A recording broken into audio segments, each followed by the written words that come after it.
All right. So this time we're going to try the Stinger. Never played this character before. Never seen it. Nothing. Shoot. Complexity. Looked like a Valorant character. I like it. Biomechanical jelly core and needs jolts to stay alive. Completely different than whatever the hell we played last week. When the entity with shock is struck, you gain 1 power. That entity is no longer shocked. So we drain shock out of people. And he starts with a pilot deck. So the deck completely different than the other character. This one, 1 jolt, I guess, to move 1 to 3 tiles. Strike at adjacent entity. Adjacent. Cleave, flow, strike all adjacent tiles. Right here we could right click, find out what flow is. The game does earn a lot of trust from the player. We talked about that last session too, and how games have to earn your trust. Work with plenty of games where we just know right off the bat, man, I can't rely on this game for anything. It's not going to give me any of the information I need. Free that's the next time played if drawn or pick up during your turn. Free the next time played if drawn or picked up during your turn. Interesting. Throw a card in your hand in an orthogonal direction. Draw 1 card. Okay. Let's get it. Oh, this is new.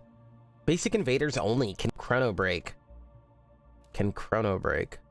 Advanced intruders and harder bosses. Let's go. If you remember at the last end of the session, last time, we unlocked more characters and more stuff in the game. So not only did we unlock more content in the form of like more cards and artifacts, and the game teased that, the game also teases us that we're going to have new enemies appear in Area 1, new enemies appear in Area 2, and new events. So super, super exciting.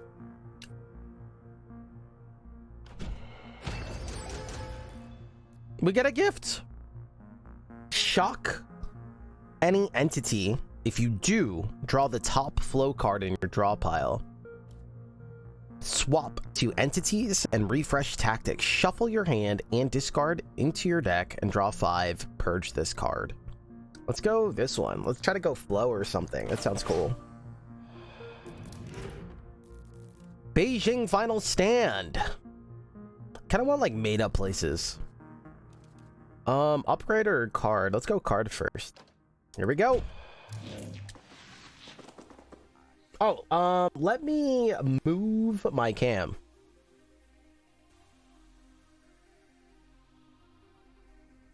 Now you guys can't see my reroll.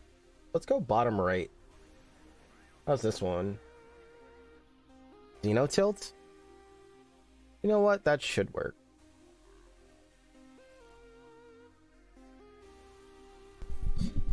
It should work. All right, chat, what are we looking at here? New enemy. The game is giving us a heads up. When your turn ends, destroys itself if not adjacent to another swarmer. That's so cute. End turn by clicking on my head. What is this thing? Boomer. Boomer plus invader. Regenerating shields. When destroyed, detonates and strikes adjacent tiles.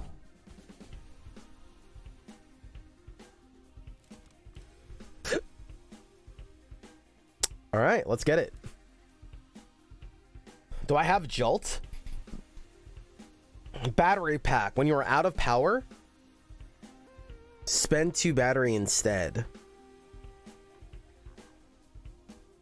Power bank. Recharge to max each turn. If your power ever goes over the max, excess is converted into battery.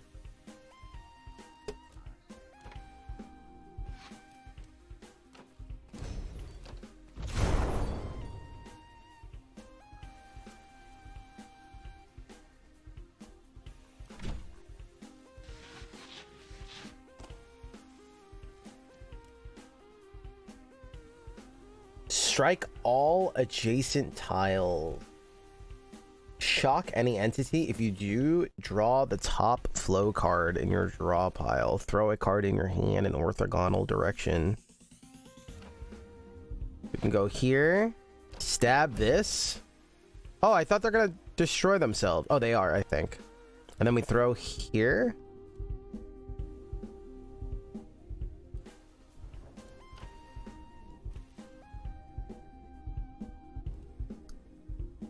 You'd probably want like a red indicator here, I would imagine.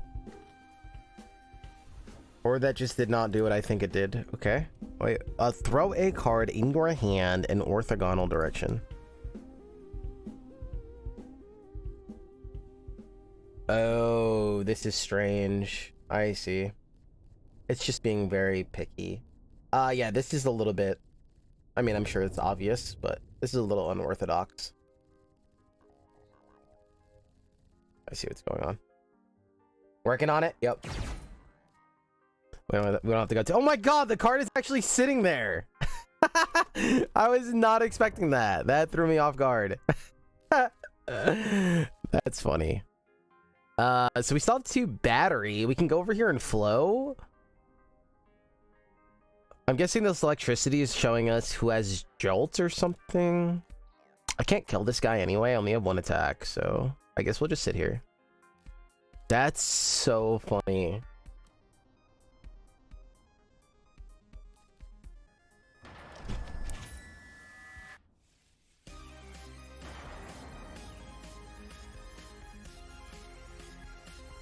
I still, like, I want this guy to matter and not matter only when, you know what I mean? Like, we have to do some more stuff with the special enemies, I feel. I feel like they're very, like, kind of plain Jane vanilla right now, and they could be, like, more interesting. In, like, more ways than one, if that makes sense. I'm, like, over this guy already, because there's been so many times where I'm not using these, and their relevancy is based on this. Like, your use of that. It's kind of weird.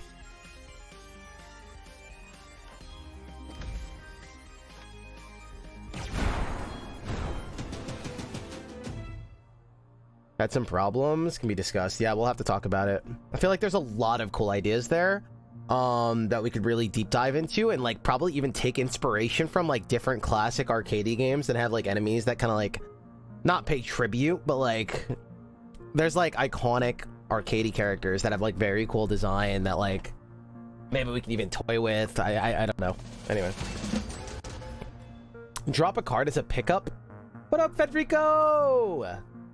Drop a card as a pickup. Drop a card as a pickup up to 4 tiles away. Draw 1 card. Purge a card in your hand. Move to any tile. Whoa. Going for another 4? I hope not. Shuffle your hand and discard into your deck and draw 5 cards. When destroyed as pickup. When destroyed as pickup, strike this tile and draw this card.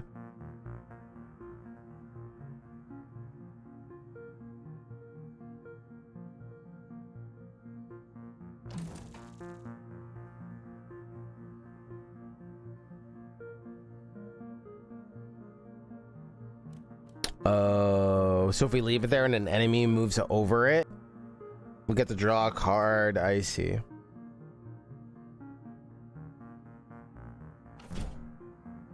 Huh.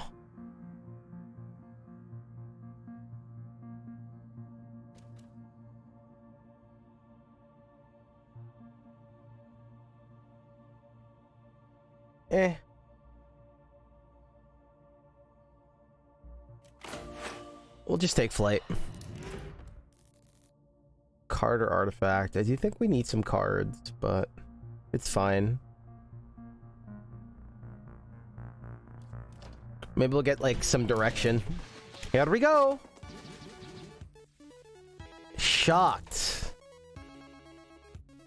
New. Shooter plus. Shielded. Fires piercing shots at you that gives you corruption.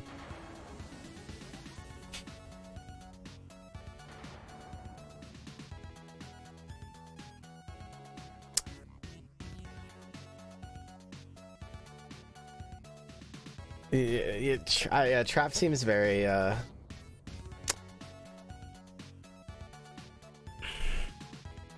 don't know.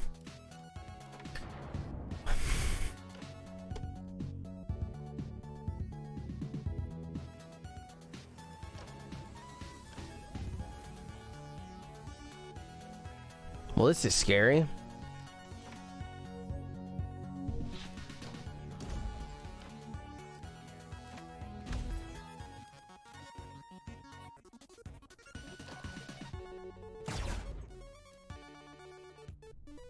So wait, why did I draw another card there? Because of the throw? And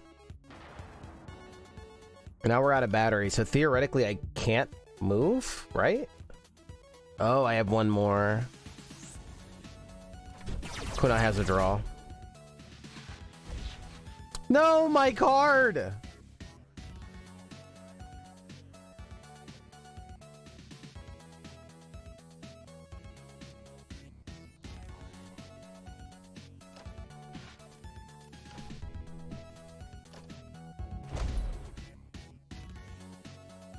The obvious things, you know, having life on all these moves, stuff like that. Stuff we went over last time.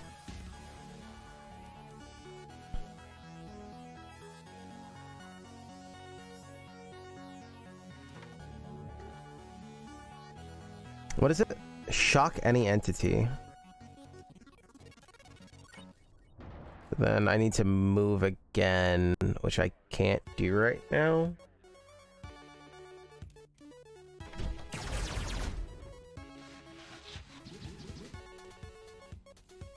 Nice.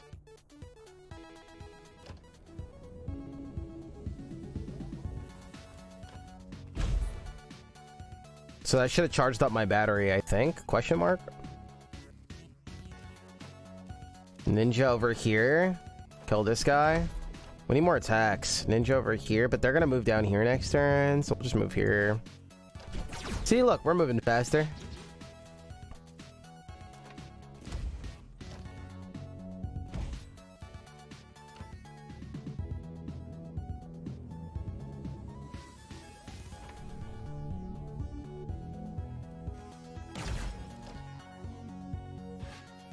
Oh, I could throw it and then go pick it back up and then okay, swing again. That was cute. Gain the ability to spend 1 power to draw a card once per turn. Prioritizes flow cards. Whoa, that's so cute.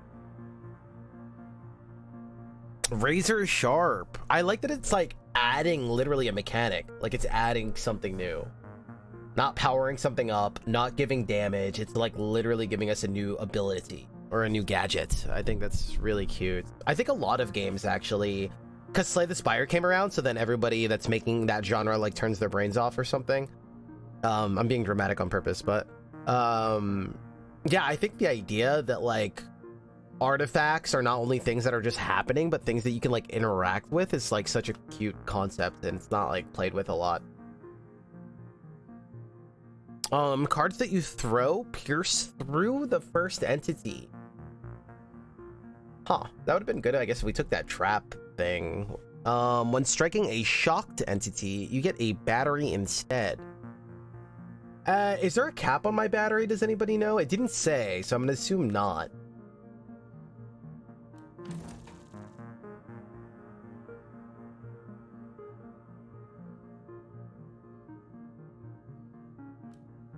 Wait, I think I'm mixing up. There's battery and there's power.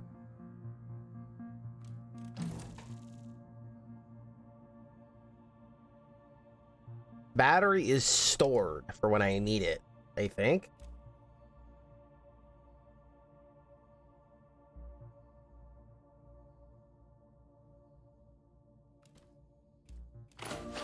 We'll go Transformer. Sounds fun. Rare card. We're kind of like lacking damage for a little bit, but let's just take some damage and mess people up. Rocketeer Gang. Let's go. Holy hell, look.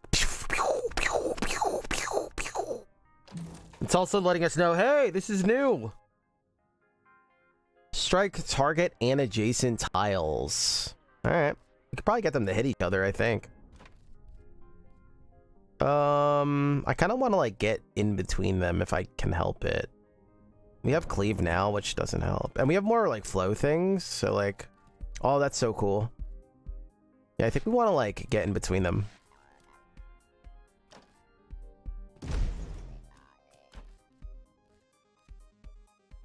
So like if I threw this card, they would just step on it. right? Next turn.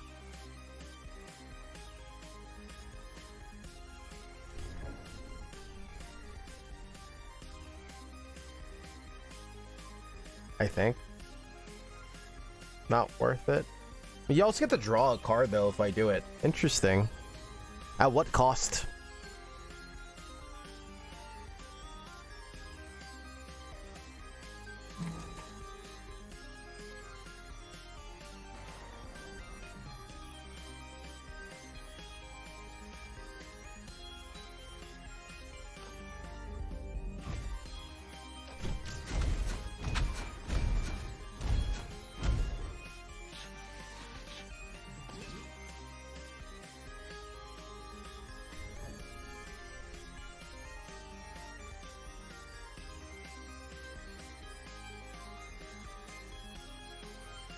I wonder if they're like purposely trying not to hit each other, which is really funny. Shock an entity and then we could try to draw cleave. Who's shooting down here? You're a little punk. That's what I have to say about that.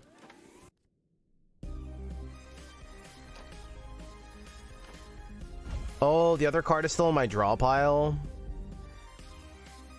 I mean my discard pile.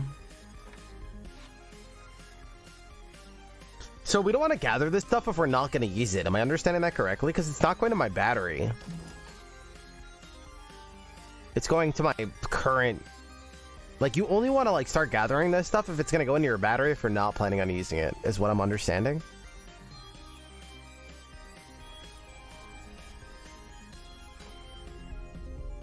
Is that right? Oh, no.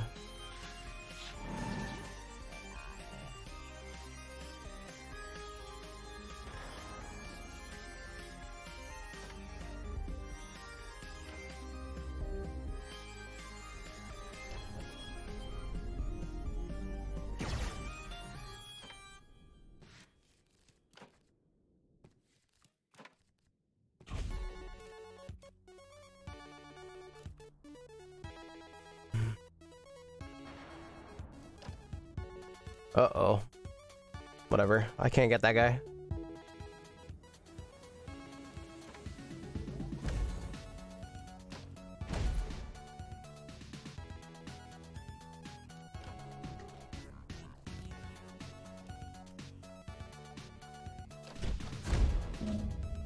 Boop.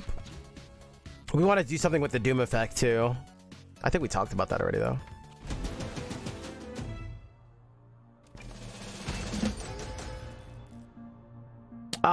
Move 1 to 4 tiles orthogonally, and shock all nearby entities.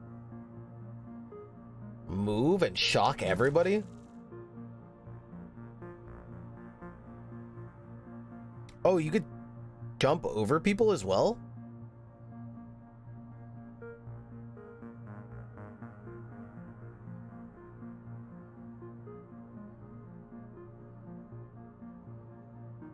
It's also flow. Whoa, that card seems really good for us. I kind of want like a different rarity thing to like see that it's rare.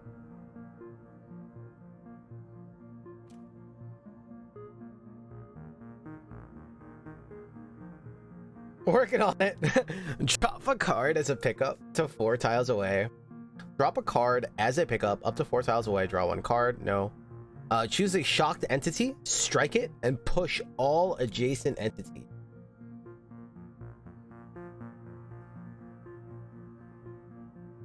Okay, cool. We'll take Rolling Thunder for sure. That'll give us some more stuff to play with, I think. Hello, Min. Welcome. Nice to see you. It's been a long time. When your turn begins, if an intruder is channeling Doom, draw 2 cards. Seems good. The first time you gain a junk card each turn, drop it as a pickup on a nearby tile. Panic mode seems really cool. Upgrade a card with a random component.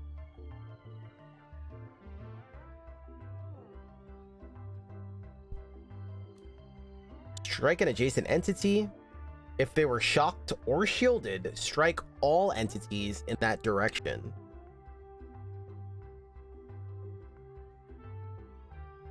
Wait, that thing's crazy, right? Slice is also crazy. Toss an adjacent invader over your mech into an empty tile. It strikes itself and adjacent tiles on impact. What the hell? This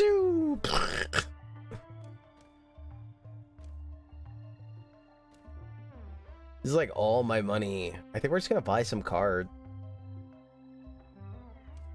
This sounds cool.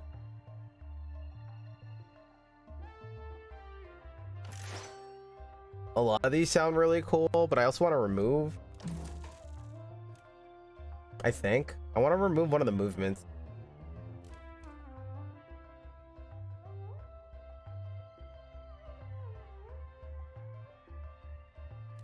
Yeah, I want to remove one of these movements. Man, I'm broke. Hook me up. Come on.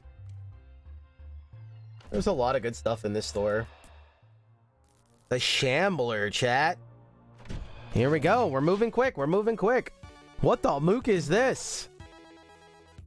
Last time, the first boss we fought was a giant jelly. It was really cool. It was very cute. Very simple, but very cute. This time we're fighting the Shambler. I don't think we know what he does yet. He has a 3 on him, though, which is scaring me.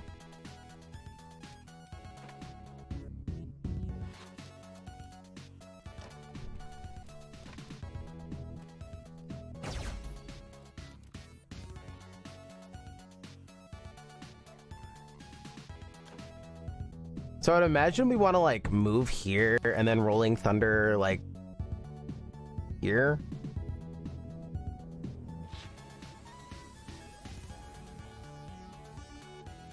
We could draw a card, or we could just leave.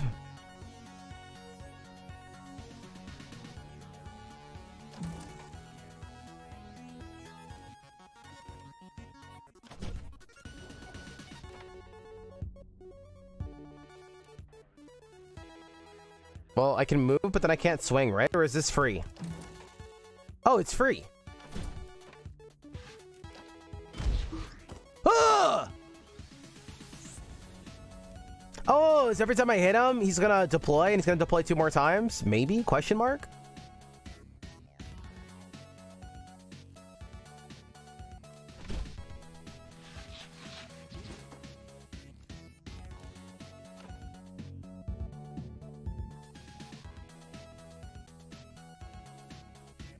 I don't know if I care about these people or not. I mean...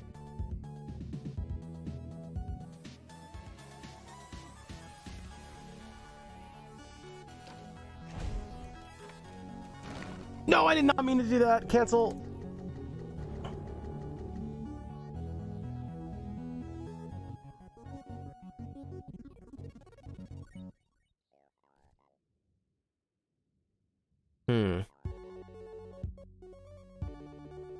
I believe... I'm trying to think back to this feeling, and like, so I have different categories, or like different, like drawers in a file drawer. So I'm going back to that feeling, and we felt it with this before. So I'm trying to think of why it's happening, and if it's fair, and if it's me. And there's a couple times where it's happened, and we talked about, because when you pick a card, you're like kind of using them differently. Like some you're sliding, some you're clicking. And then when you click and have to pick another card. So like, I'm like, okay, I'm gonna play this card. You know what? I'm not gonna play this card. I'm gonna play this card, which then activated this card. But if I was doing that, I guess with other cards, it would have been fine. I think it still comes down to the like, I'm not sure. Yeah, the other one was Flamethrower. One, I think dramatifying, hey, big, like, you're going to throw away this card kind of thing. Like, you're activating this sucker. But 2, I wonder what it would be like if you, like, commit, and then when you commit, then you pay the requirement. So you're like, hey, I want to go here. Let me pay my requirement. I want to launch Flamethrower here. I can see the red indicator. It's going to attack here. Okay, pay the requirement.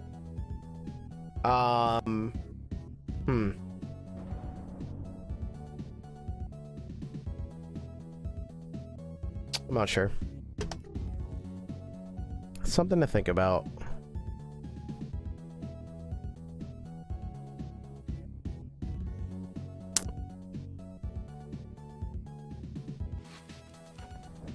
If we don't get movement, we're gonna get hit, but it's fine. Oh, that was a bad time to do that.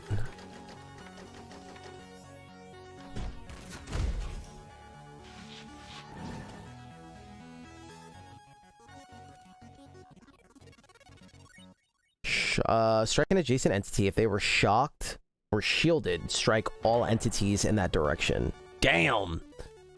All right, how do we go about that? Let's go do that one. I'm gonna have to get all the way down.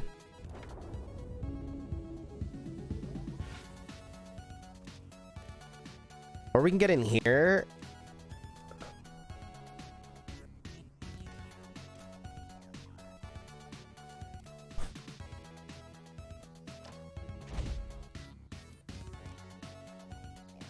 It's not gonna work. Remember that movement I destroyed? Dude, damn it.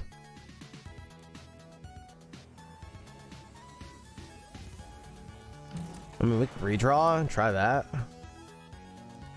That's fine.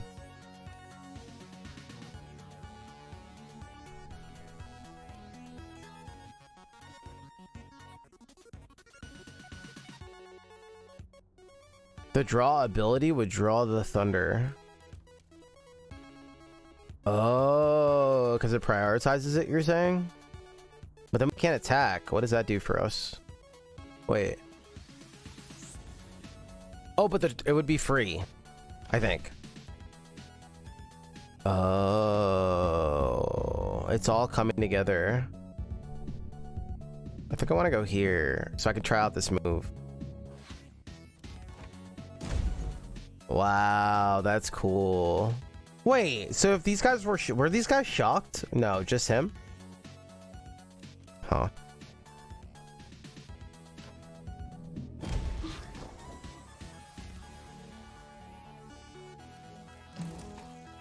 Now it makes me wonder if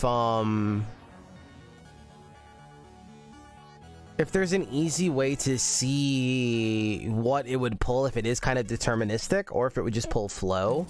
I kind of want like a very easy way to see what cards those are. I think that'd be really cool. Right now we don't have any. They're all in the discard pile.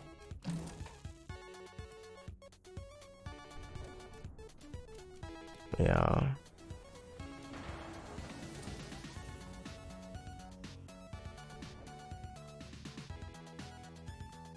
A little preview or flow counter. Yeah. If it's gonna be a major mechanic like that, it'd be really cool to see at a glance what we're pulling from. Or... yeah, I'm not sure.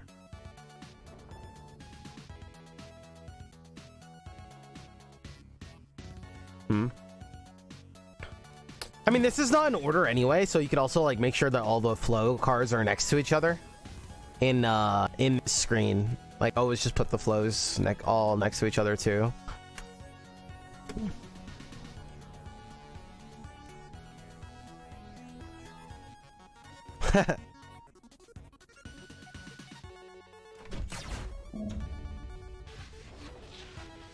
Oh my god.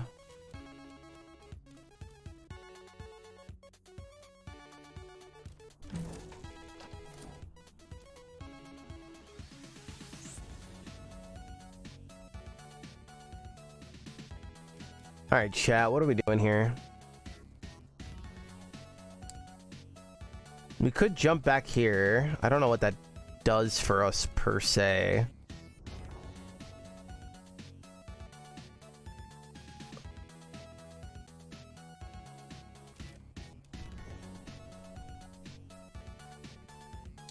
If I kill the boss, does everybody die? Actually, he's gonna throw out more enemies, isn't he?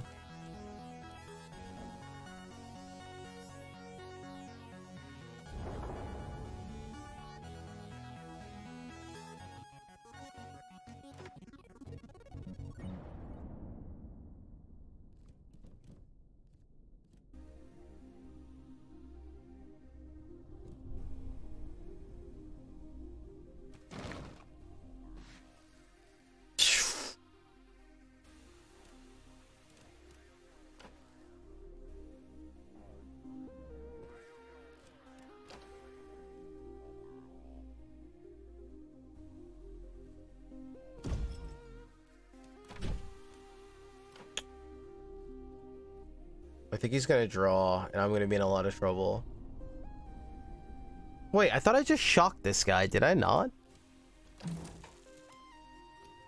Shock any entity. If you do, draw the top flow card of your draw pile.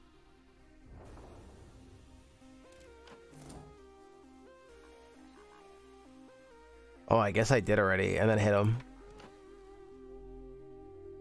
See, like, so this is like, you can see how it, like, what I was talking about. So, like, the game teaches you that you can, like, oh, I want to pick this card, and never mind, I want to pick this card. So you can't allow that, and then all of a sudden not allow that. Do you see that? It's kind of just an inconsistency. I'm sure you see it, but for the other devs here, a lot of games have this. This is not unique. Like, your game, if you're a dev here, your game probably has this. It's just such a common thing, right? We condition the player, or we teach the player something, and then we find other ways to then say no. Or and a lot of times we don't see it. We're not doing it on purpose. It's a thing to look out for. I see it all the time. All the time. It creates points of frustration. It's usually not a big deal by itself. It's another thing on a compounding issue list. And if there's too many of those, that turns into negative reviews.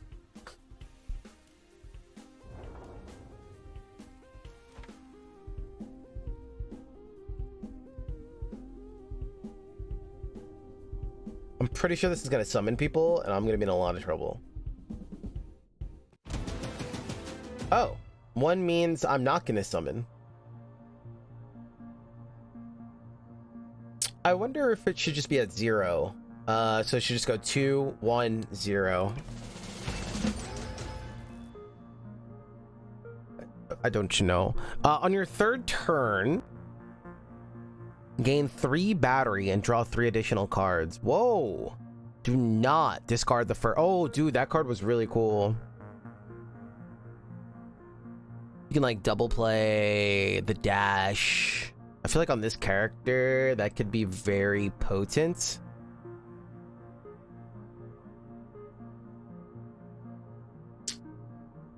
I guess I see. It's weird. So it's like the number there corresponds to,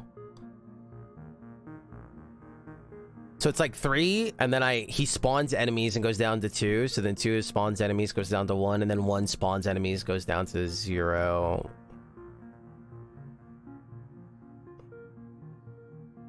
I mean, I guess there also, like, he can go to 0 and then, like, fall apart and die, but maybe its abrupt ending also made it a little weird. I guess presentation-wise, like, him going to 0 and then him falling apart would then make sense because we're making it make sense, if that makes sense.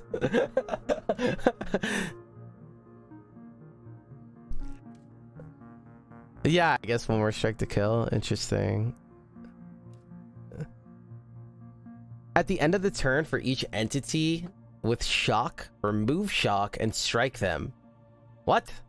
At the end of the turn, for each entity with shock, remove shock and strike them.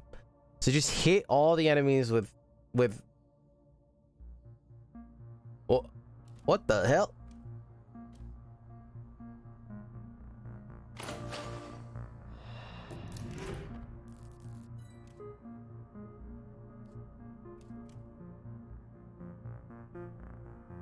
Card or card? Do we rather fight jellies or do we rather fight slimers? I think these guys are very quick, if I remember correctly.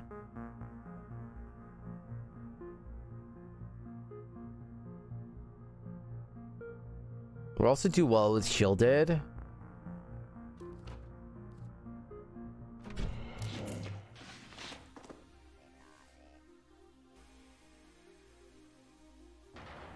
Also cracks. Yeah, like I definitely like the symbolism and visuals for sure on deaths or I'm kind of like piling all the visual things together and just boiling it into like, well, yes, we want life on all the cards and like I guess enemies and stuff. I don't want to like harp on it if that makes sense because this is a very early version of the game. So eventually it's like, okay, well, this is early, it's coming. It's like a fine line to cross, and then you also don't know like what's oversight, but these guys are like always on top of it. Again, even before this deep dive, we've worked together in the past, so we got to go over so much of the basic stuff, and like, man, their direction is just so powerful, so we got to already talk about like where the game is going and things like that. So I mean, yeah, these guys are abnormally ahead of the curve.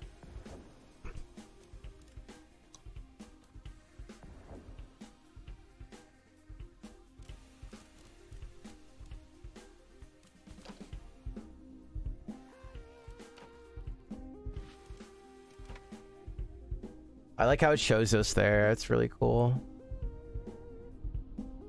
Imagine how we got an entire more year to polish. Oh, I I didn't know that was being vocalized. Cool. Yeah. Yep. You know, you usually hear the opposite. I gotta, to be honest, now that you brought it up, it's very refreshing to hear, hey, we don't have some super quick deadline that we're trying to make, and I want to make a good product, but the deadline takes precedence, so we're just gonna do what we can. That's the norm. So, like, it's very refreshing to hear, hey, we're trying to make something really good, and we have more time than expected, so, like, we can make sure this is really good. Usually it's the opposite. It's like, hey, by the way, Esty,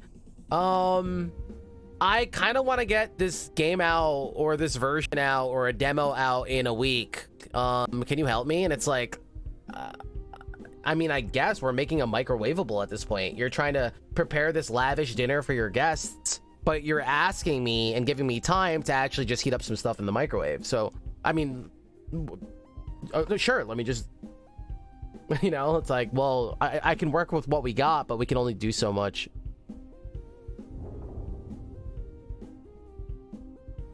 If that makes sense. So yeah, it is refreshing, worth vocalizing. Desperate. Ruby's slaving away on this update. Ruby, I had like 4 people talk about your games today and how excited they are, and they've been grinding the current version. So I'm like, you wait. I know they're so excited.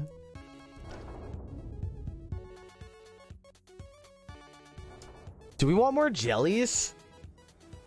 Chat, just for reference, I didn't even get to play the new version, so I'm like a kid. I'm like, please, I can't wait, because I know how like crazy it's gonna be.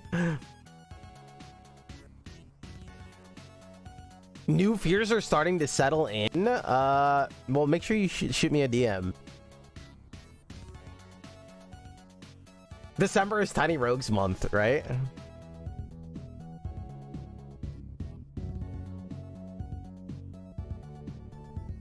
Sorry, I'm blanking out here. These guys are quick, right? Oh, these guys drop ticks. No. Am I actually getting energy? Did I have 2 and then I went down to 1? Or I had 1 and I stayed at 1? I guess it's the latter.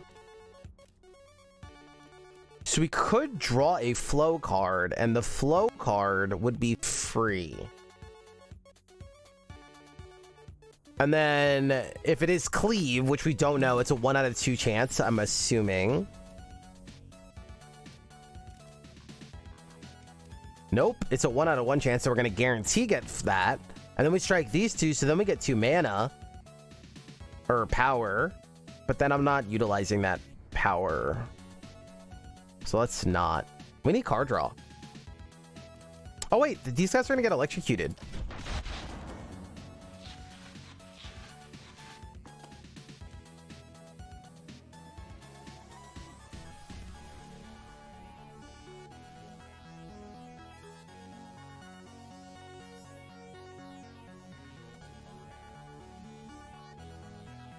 Mama!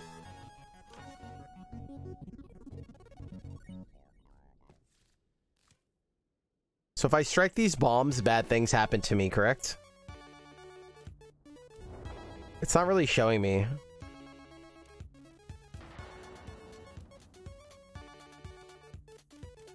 I'm guessing because, like, also when things explode in this game and, like, hit you and stuff, you're getting cards. So I'm wondering if you want to, like, visualize that somehow, like, adding cards if you do it, kind of thing.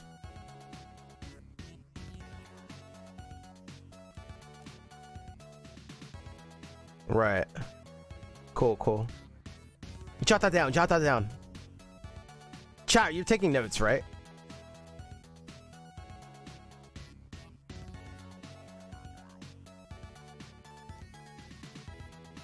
Oh, and then this is exploding and hurting him, and then this is exploding and hurting them? Is that what's going on? It's actually kind of sick. That's a lot of junk, though.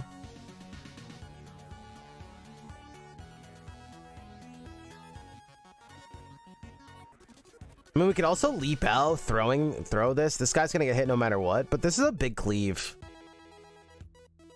Grind more tiny rogues is my note so far.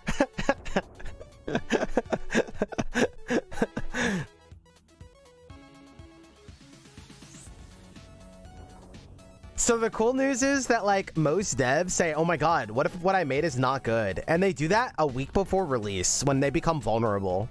So what happens is that a lot of devs don't see this because they're asking other because they're like, oh, you know, beginner dev, and you get beginner dev tips from other devs, like make sure you get Wishlist, blah blah blah. But you know what people don't talk about?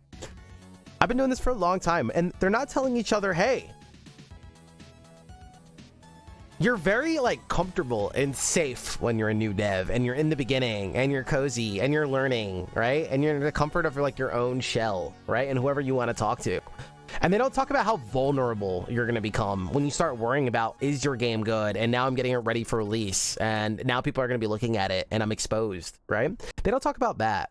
And if they did, my work would be a norm in the industry already. Because it would be a norm to get a professional's eyes on your game and making sure that you're going a powerful direction that's fun for the market and ready for the market and profitable.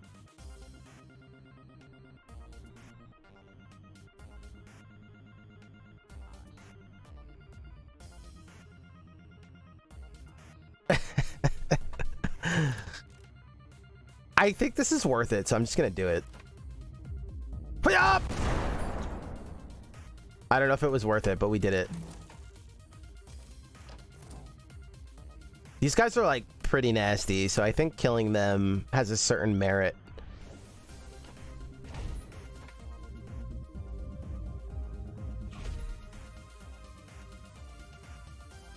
So I could jump over here, but then I don't have a card to throw.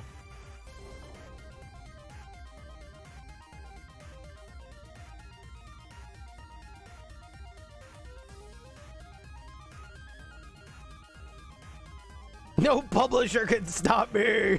Who's gonna stop me? Okay, Bowser. Who's gonna stop me?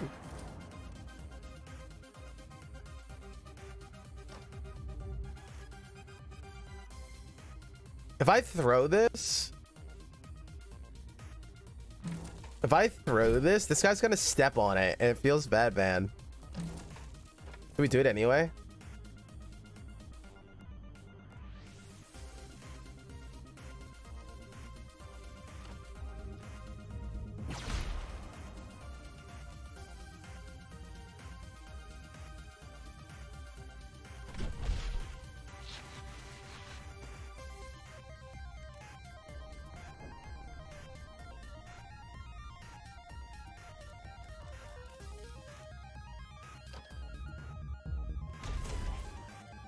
Wait, his flies die when you kill him? I don't know how we're gonna get down here in time, by the way.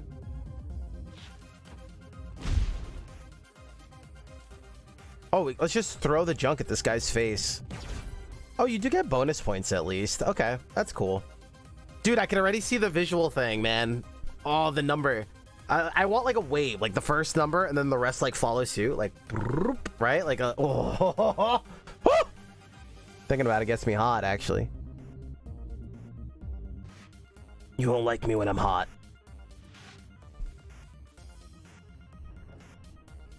They move whenever you play a card. Oh, so they smacked me, is what happened. They smacked me.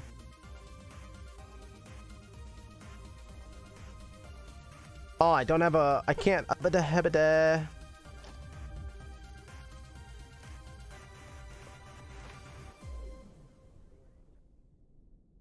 mean, they're both dead anyway now. Right? GG's. But we can get more points. Ah, damn it. I'm empty. When they shock, do I get points? What does this do? If unplayed, give a shield to a random invader. Yeah, let's not do that. Wait, I get 200 if they strike themselves? Ripple, drop a top card of your draw pile as a pickup on your tile. Move 1 to 3 tiles away. Oh, he like throws the card off the ground for like a momentum jump? Interesting. Interesting. Drop the card as a pickup to 4 tiles away, up to 4 tiles away, and then draw 1 card. Sting shock entities 3 tiles in any direction. Shocked entities are struck instead. Shocked entities, so all of them? I'm guessing so. I don't think we need this though, but it does give us more ways to shock people, which is not bad because we automatically hit them. But this does the same thing.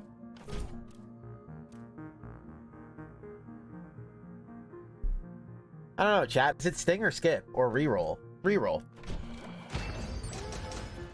Float. Strike an adjacent entity and the 2 nearest entities of the same type. Whoa. Push all entities in your column, left or right. Whoa. Honestly, I think we could just win if we just thin the deck at this point. Throw a card with jab in its title in an orthogonal direction and then move to it. Whoa, what the hell?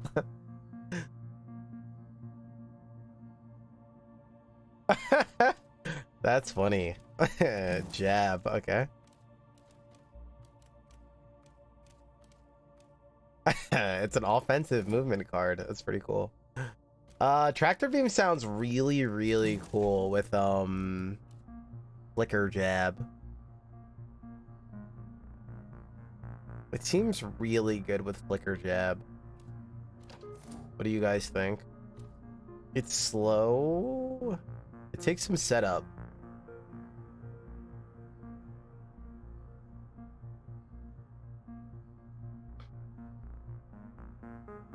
But like also for like dashing around and electrocuting people, like we need breathing room so we could dash in between, you know what I mean? Like so we can dash around them. So maybe we want the gap. Maybe we don't want to squeeze them all together.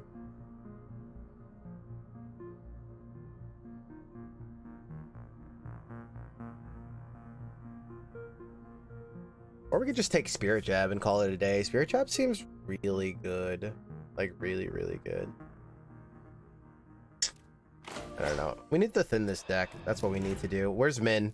Holes! What the hell is this? Artifact. Upgrade.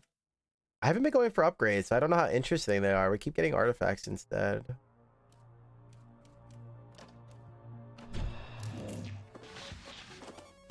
New enemy. Nice. Isn't it refreshing when you get to see like new enemies in a game in a roguelike where you're replaying, right?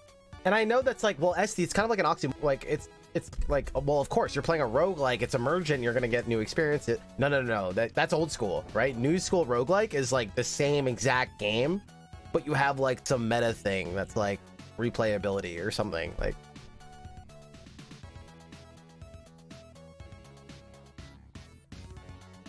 huh?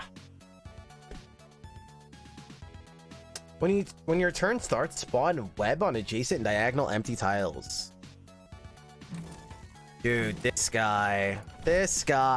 I've seen these guys before, I think. I can even dash into there. Okay, so we're gonna Spirit Jab the webs. Oh, holes. Destroy entities that are pushed into it. I'm wondering if there should be more things playing around that kind of concept and playing with the boards. Like, I want, like, bouncy pads and jump there and they get a free jump.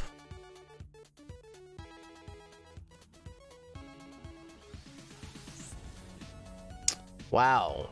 These webs are annoying. And this is, like, our biggest move, and I can't use it.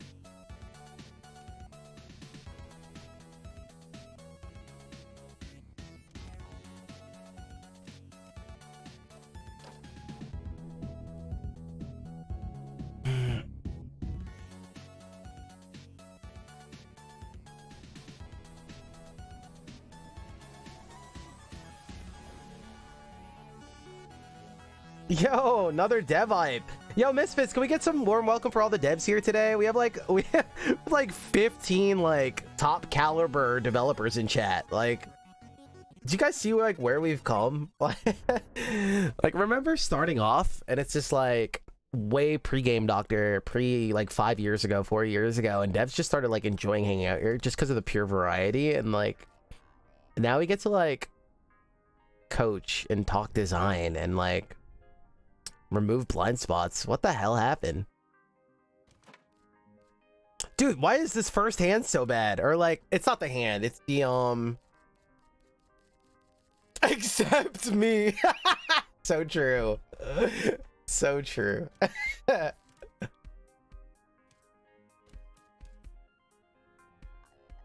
These webs are brutal. Okay. I think we're just gonna go jab a web.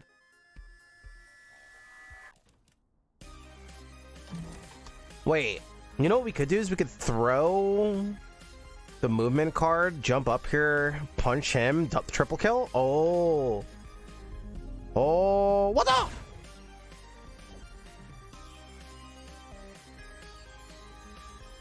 I don't think this is worth it.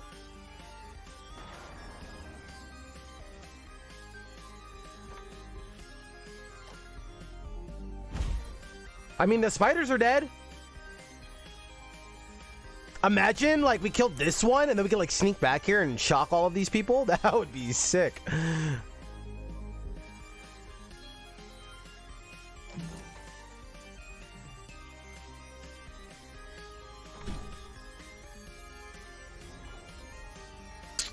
I don't know if I want to use my energy for this. What are we going to do? We're shocking this guy. That's it. We could also draw a cleave. That also does... You know, we save. We save here. I'm wasting 1 mana, so let's reposition. These guys move twice, right? Let's, like, move. Actually, let's just stay right here.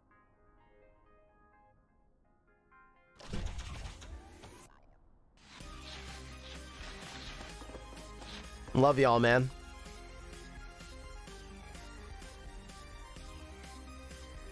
All right, let's start. Oh, this is the line blast, but I need to be able to shock somebody. I need to be able to shock or shield somebody here so we can go get like mad value. Oh, this is getting kind of scary actually. Okay, this is getting very scary.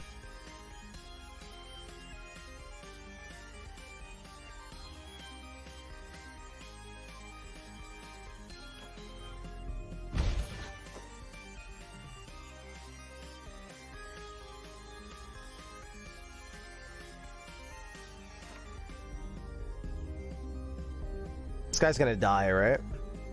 I can't do anything about this guy.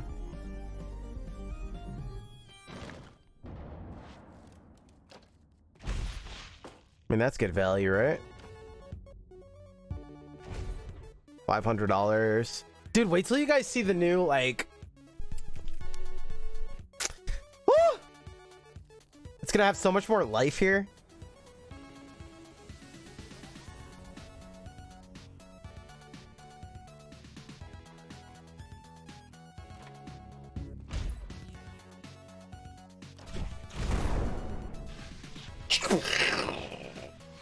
There's a lot of stuff we can do with enemies, man. It's gonna be kind of cool actually, because you have like the kind of emergence of like we get to interact and almost into the breach, right? We could use for inspiration here in a light, elegant way as far as like enemy design and just using them against each other and stuff like that. There's like some crazy stuff we could probably do.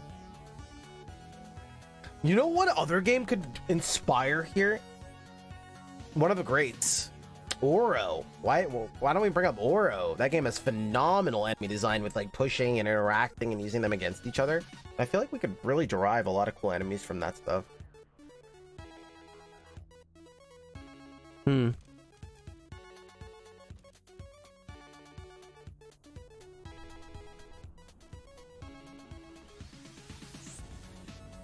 right, what's our play here? We could shock whoever the hell we want, and we have flicker jab.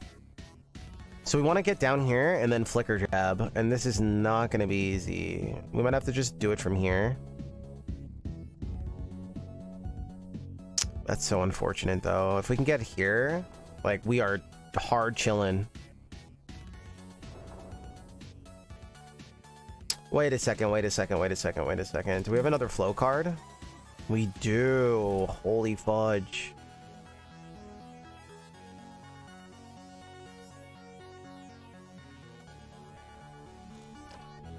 We do have another flow card. How do we want to go about this? Because then we could like flow. We can go out of here. These guys are all shocked. Right? Oh my god, we got this one. That's not what I was anticipating.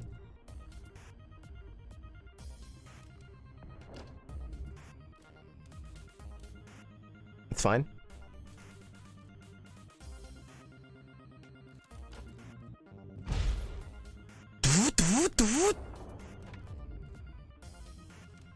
Now we move. Get rid of these guys. Oh my god, we're cooking. This game's starting to go places. I forgot we still have this.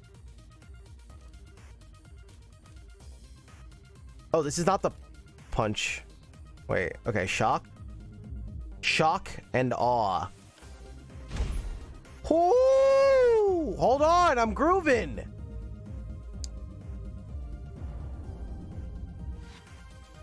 I'm a little scared to do this. I'm not gonna lie. These guys, this is gonna die. This is gonna die. This is gonna pop. But we still have, so it's better to not hit this guy, right? Or is it better to hit him? Wait, we still have another flow card. So if the slimes knock around me, we could still do something about it. I don't think they do though. They go in a line. Is that right?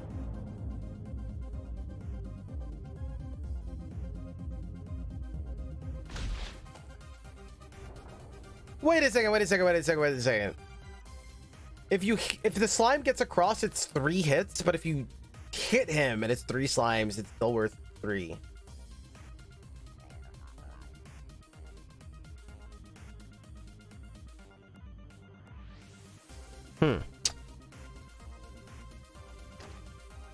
What? Oh, once per turn, son of a... Dude. Huh? Actually, we did just fine.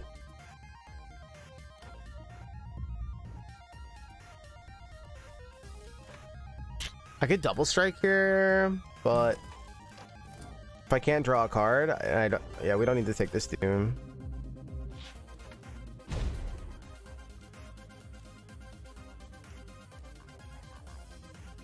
Oh wait, I could have guaranteed drew something in my discard pile, right?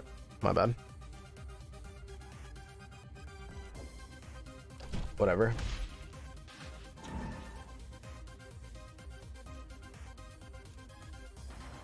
Do I shock first or do they do doom first?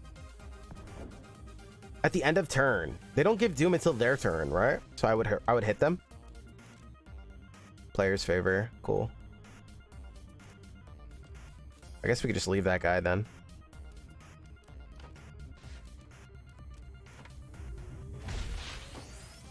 And then we do this. GG's. Ooh.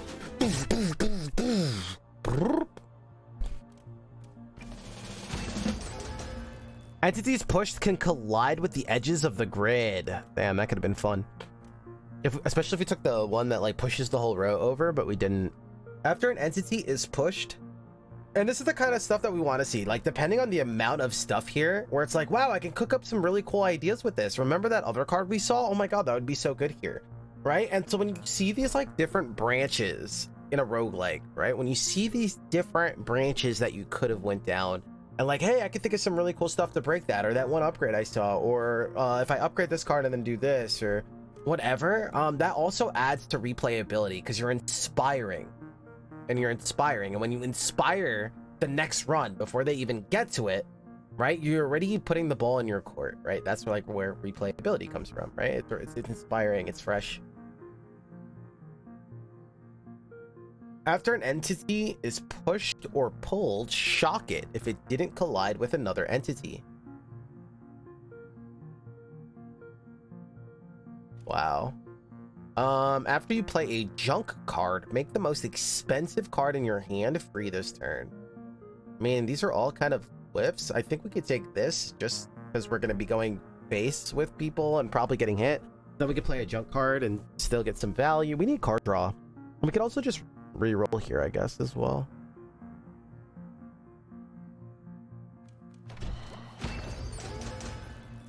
Start with +2 battery sounds sick. When striking a shocked entity, you get a battery instead. I think that's what we want. That's really good.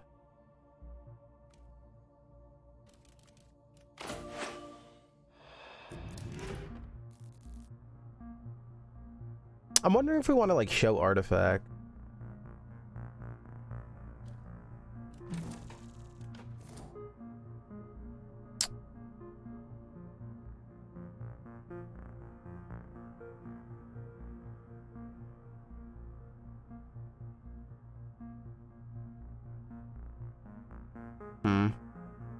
I mean, it's worth bringing up. I don't think there's a right or wrong here. But like showing the artifacts here, one, helps the player just have accessible information in case that does play a part in where they're gonna go here.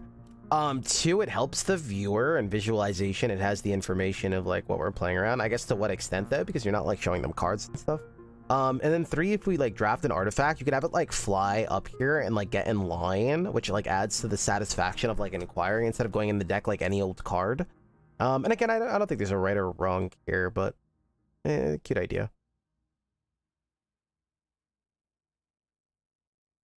We decided not to because we don't have tooltips. Oh, so you want them to come here. I see.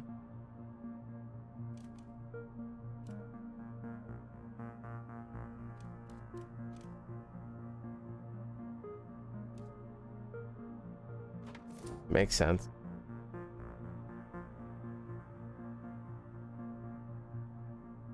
I would have to say like right click on it. Like you would have to right click on it like you right click on everything else. And maybe that's fine.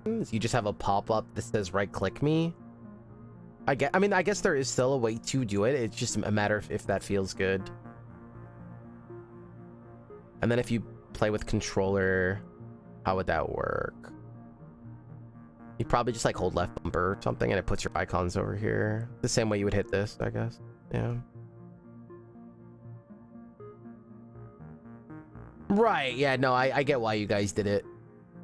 It's just bringing it up. I don't know if there's a right or wrong here, but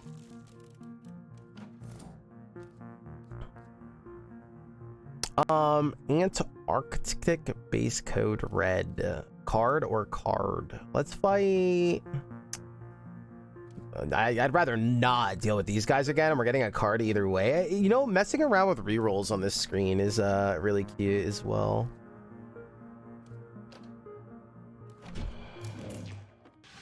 I feel like that's never, like, barely ever gonna happen at the moment, but I like that you can do it.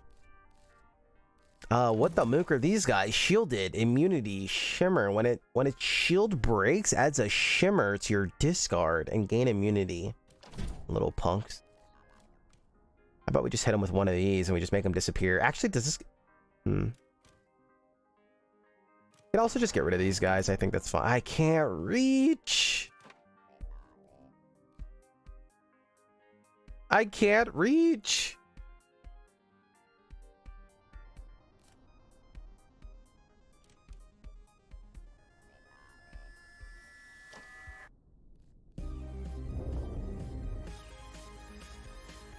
Damn it.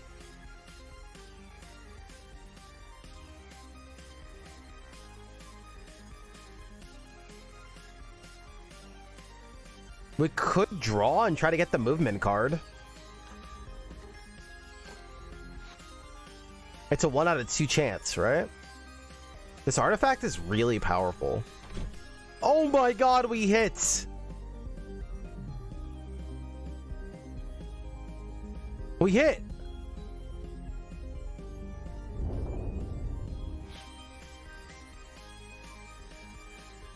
I mean, do I even use anything else at this point? Wait, we have that new one.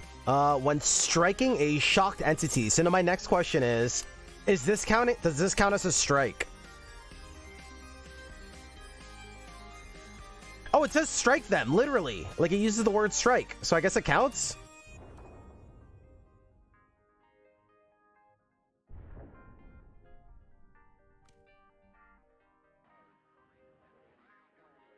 Venom removes the shock first. Remove the shock and strike them.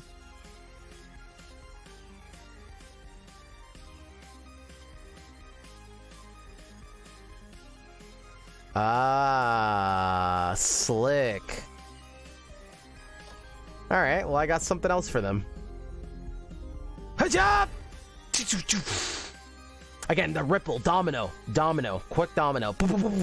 Also allows you to play with the score, right? So it triple hits. Boom, boom, boom, feels really good. Cascading. Score, cascading, because then you could also go boop, boop, boop, right? Think Super Mario, right? Oh my god, the cascading effect, it like triples, right? So it's right? And then score, poof, poof, poof, and then it also lets you cascade into the money, poof, poof, poof, poof, right? Because it all triple domino effect, right? You see that? Oh my god! So it's a triple. You're getting triple value. Holy fudge, dude! Triple value off an effect. 3 domino towers at once. What? Is that even legal? Is that even legal or? We have no more flow cards, so let's just draw something. If we get movement, we are super happy. And if we don't, I mean, who cares? Oh, we can anyway. Can I even throw something at this guy? Oh, we might as well throw here because it like sets up. No, because now we carry this stuff over. Oh, can we throw the free card and like leave it on the ground? Oh, it goes all the way to the end. Right. Is throw bad? Pink punk. Cool. So they didn't get shielded. We should fight this guy if we can.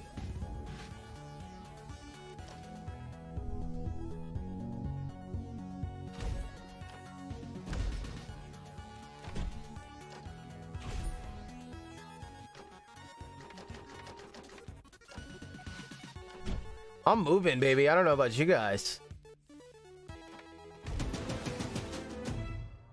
I'm moving.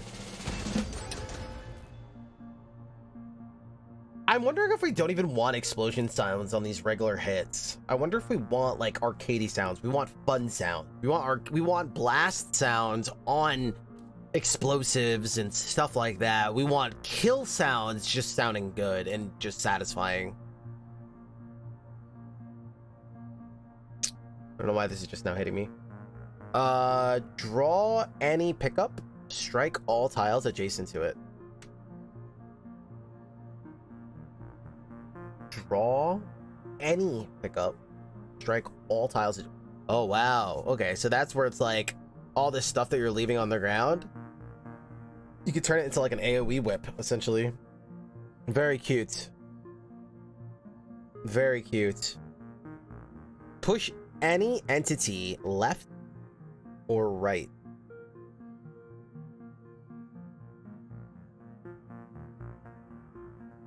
Wait, wasn't that one that pushes the whole row also costs 1? This one feels bad, man. It is cute though. So I guess the 2 enemies that hit each other also does damage, right? And you can push anyone. Like, you can also make space and do some cool stuff. It's cute. Throw a card, throw the jab. I think this is a reroll or skip. We're about to go to the shop. We have $16,000. Let's skip.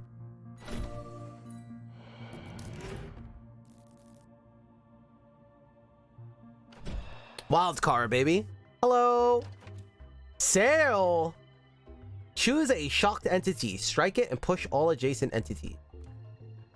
Toss an adjacent invader over your mech into an empty tile. Onto an empty tile. It strikes itself and adjacent tiles on impact. Very situational because where you're throwing it also has to be empty. Unless... I don't know how far back it goes. Does it go right behind you or does it go to the first empty tile? And that also means if I want to throw it back into the crowd, I have to get like behind an enemy and then I can like throw him, crowd surf him.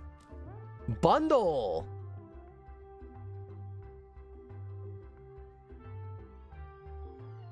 Oh, you pick where it's gonna fling off to.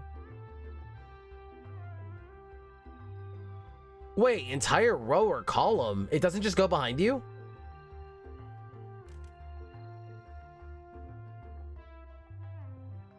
It does go behind you. Okay. Okay. Just making sure. Strike an adjacent entity.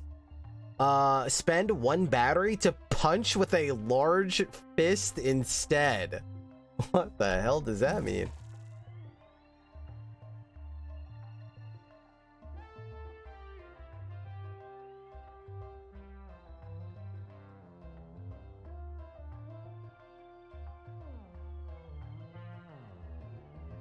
I don't think this is how you want to show this.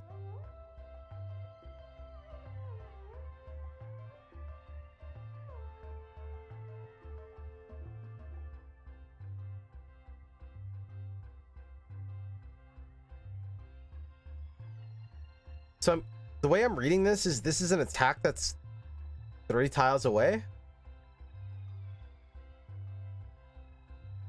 It's getting replaced anyway.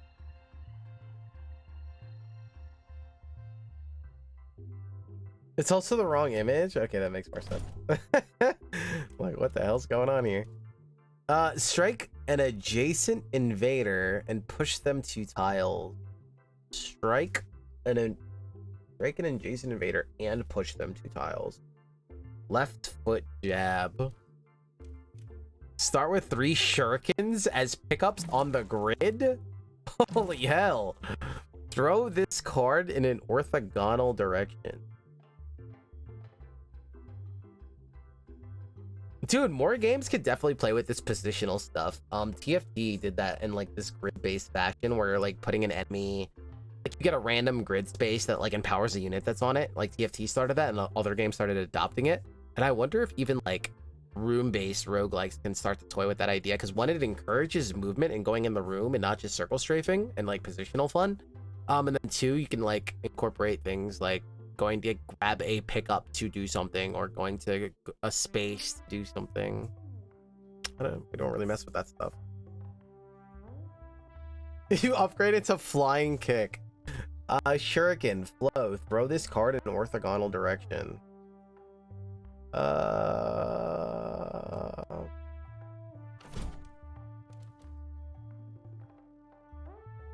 Cards that you throw pierce. I think this is the re-roll. Remove. You want to remove like 2 of these ideally, I think. Or these are pretty bad at point, I think. All right, we're gonna use a re-roll here. No sales. Upgrade a card with a random component. Choose a shocked entity, strike it, and push all adjacent entities. What the? Oh god. That combo of what we talked about last week is like super alarming. For the like the people that like weren't here, the devs that weren't here for that, like your first couple of runs is like going on your first date. Like obviously like you're setting your best impressions forward, right? Like you're wearing your fancy clothes, you know, you're making sure that you smell nice, and you're just, you know, eye contact and whatever, you know, date doctors for a different stream. Anyway, so when your best foot's forward and a player's playing their first run and they're seeing the same draft over and over, you're setting this tone that there's not a lot of content. So what happens is, if, oh my god, I saw this draft in 4 shops already, man, this game must not have very much, right? They're gonna kind of think that, so you're kind of like already on the back foot a little bit, because now you have to go further to impress and teach them that that's not true. So then especially like with this reroll, maybe it's a bug, I'm just saying this for example, they're gonna be like, what the hell?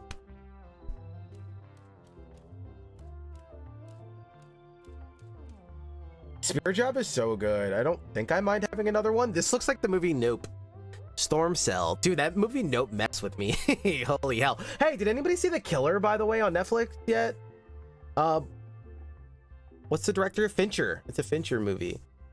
Choose a shocked entity, strike it, and then push all adjacent identities. Flow. Strike a random adjacent invader and gain 1 power. It's kind of hilarious. Like, is it good or like hilarious? Like, not good. Oh no.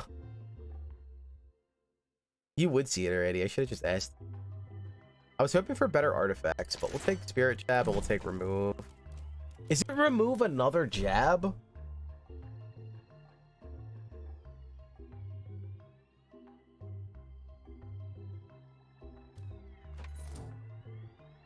All right, men. Click me. Click me. Returnal. I think that's a good opportunity for another sound effect eventually. If we have time, this is not a priority, like hearing the jar open and then seeing it pop out. It's going to be the same with your gacha machine that you talked about. You want some sound effects there, create a moment, make it very satisfying. Not a big deal. Something for long-term icing, if you will, as we call it, sprinkles. Move to any tile in the central column. Draw the top card of your discard.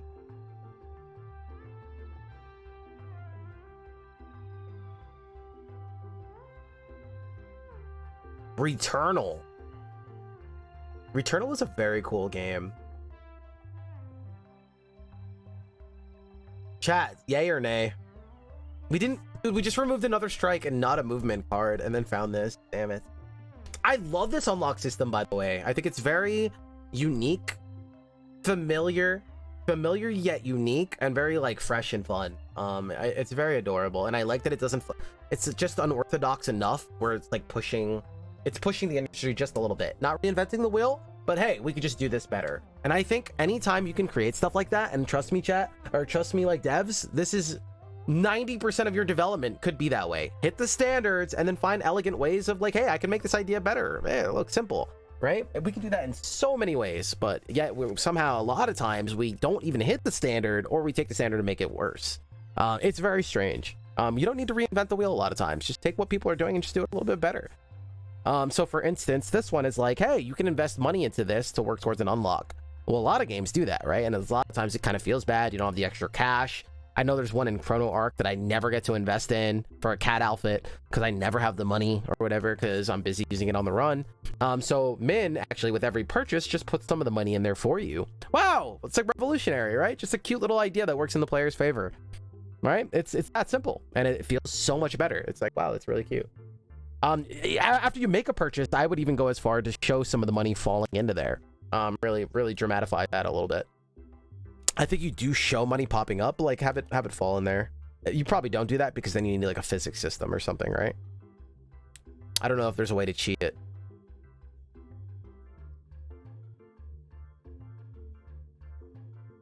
There probably is. I don't know.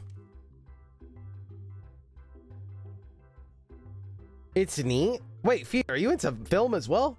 I like how it didn't feel like an action film.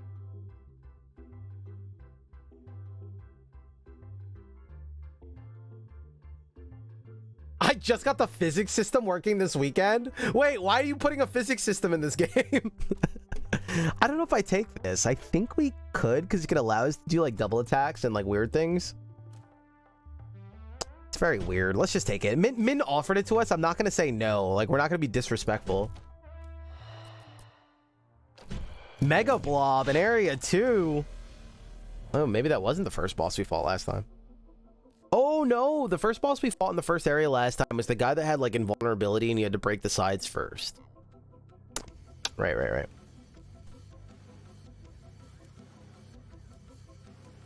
It's like the beginning of an action movie where they're like walking. There's like 3 heroes and like he's throwing like his knapsack over his shoulder in the slow-mo and they're walking down the alley. One guy's like lighting his cigarette, right? And they're like walking around the corner kind of thing. And then you play this.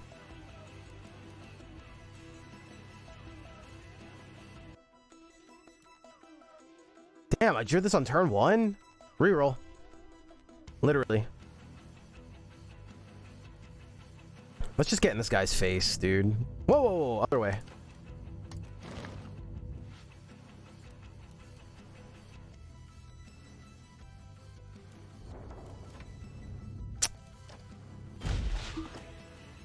Shielded? Why?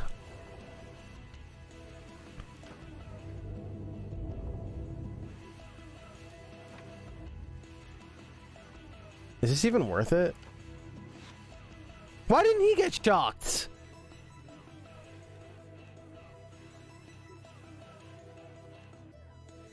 I guess it doesn't, because it doesn't start where you're leaving from, right?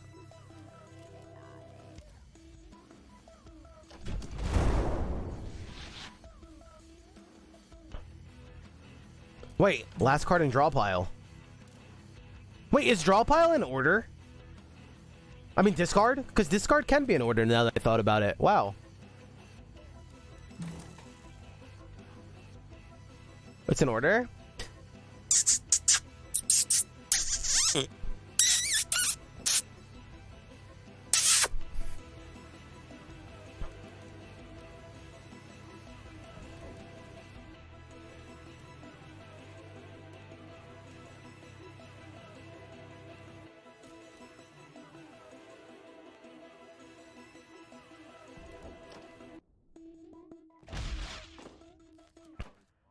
Oh, damn it. But now that punch is on top. Now this punch is on top.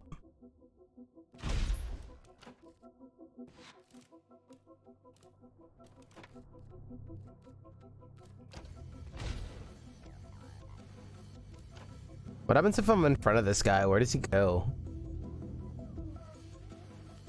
Or we just throw something at him. That's probably better.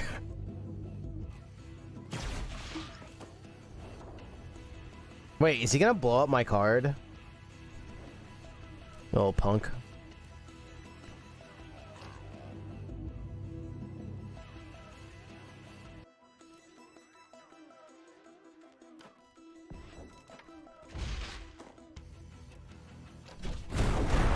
He did not. Aw, you little punk. What the? That's scary. Love the color, though.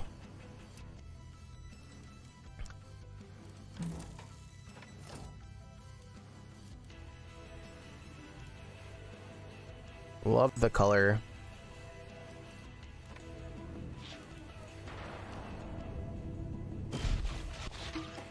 Holy hell, what just happened? Did it multi-strike him? It works like that?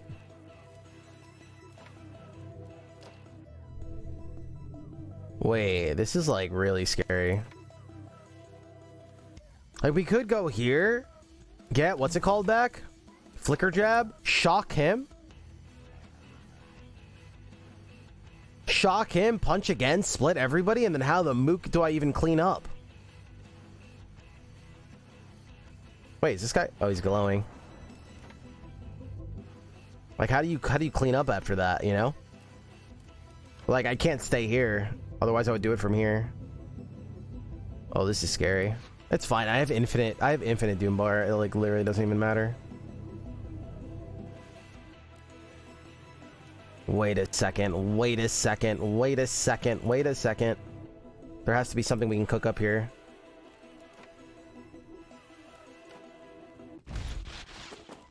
Damn it. I can't go anywhere back there. Oh, these guys don't get shocked. I gotta remember that. These bombs. I'm gonna get a jam if I do this.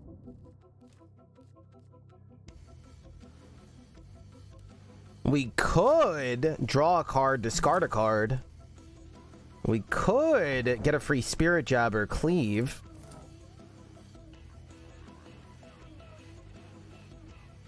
I could move anywhere I want and then move here and then dash all the way up here and then this dies, this dies, this dies, this dies. That's the same as going right here and then this, and this dies. This is scary. Holy hell.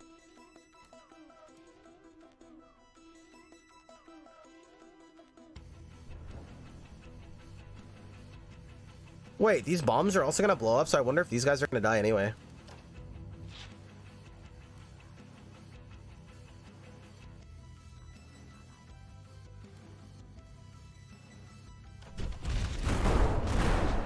Oh my! Alright. Spirit punches. We could go back here if we want to play it safe and then work our way back up.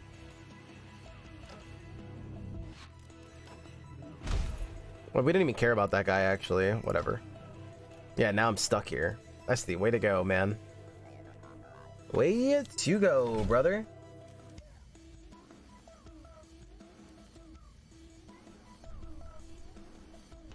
Alright, we kind of screwed that hand up.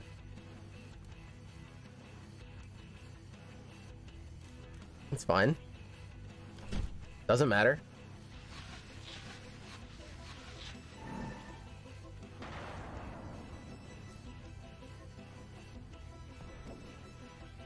We got the combo.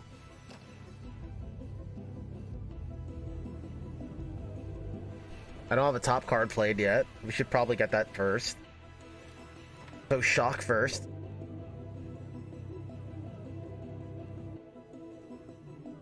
Shock first.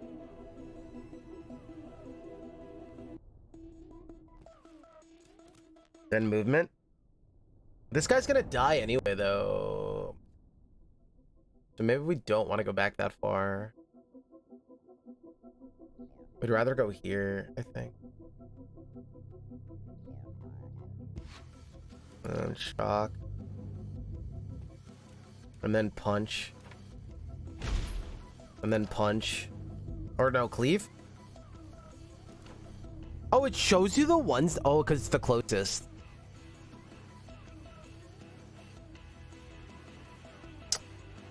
Damn it, I don't have another movement. Actually, we might be able to draw a movement.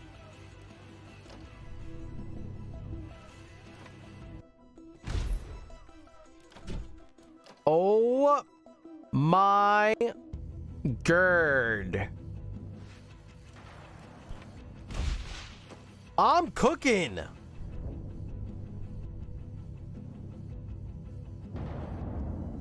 Wait. How did I just... Oh, I used cleave. I wanted to punch that guy with my fists. I wanted to punch that guy with my fists. That was a good round. Holy hell. That was really good. That was really good. Derek, what's up? Nice to see you. Not the best hand I've ever seen. Not my best work.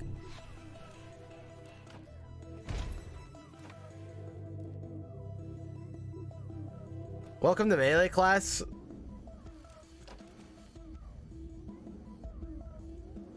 School is in session.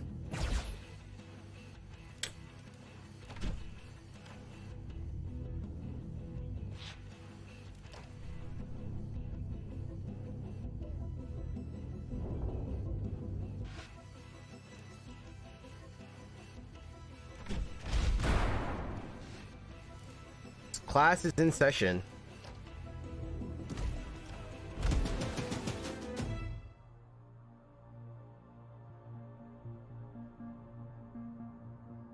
Design this class to have insane turns, battery shock flow, right?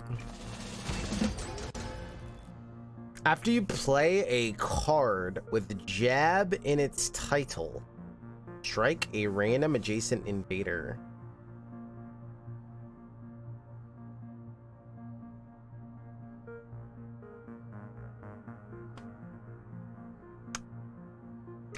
I'm still starting to think that, like,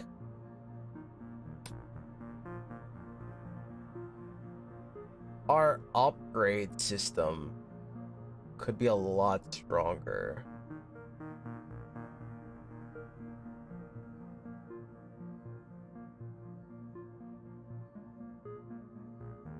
Huh.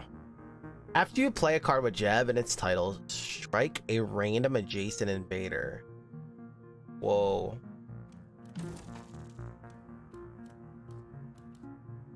Whoa. I wonder if there would even be enough people around us for that to matter. Yeah, I think it's early to say, but I could already see... You could also see them, like, not even caring about the upgrades. I'm, like, avoiding it, but, like, I need to, like, also interact with them more and see. When your turn ends, apply shock to all invaders in your column. Huh?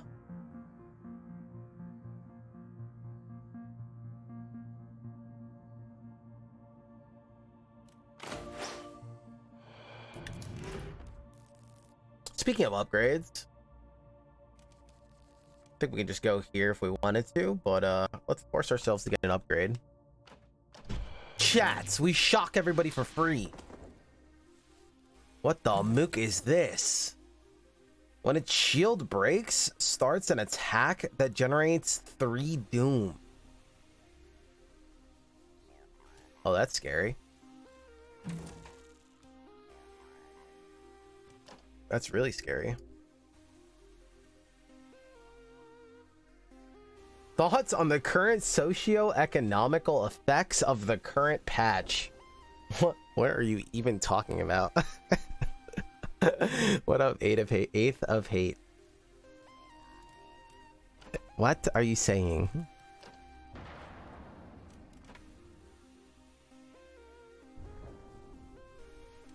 What language are you speaking right now?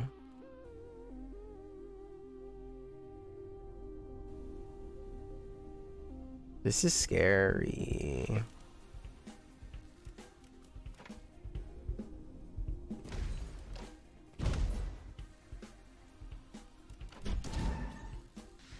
Wait, what? How did this guy pop? He was shocked. Yo, what the mook are these? Right.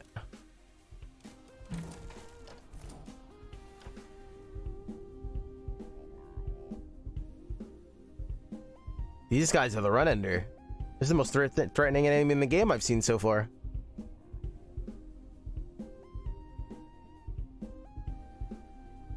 Not a favorable encounter here. True. We'll make it work.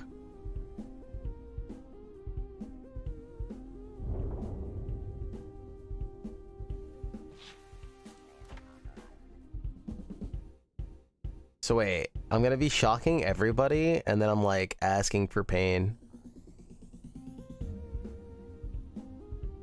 Right?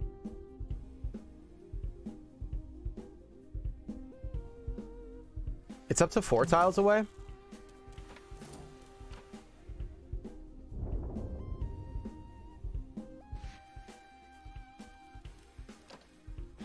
I'm cooking though. I'm cooking though.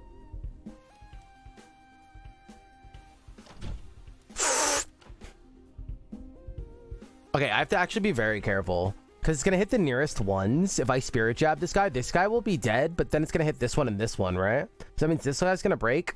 Wait, do they get to start attacking right away? Like on the same turn? No, it's the following turn, right? Oh no, right away. Holy hell.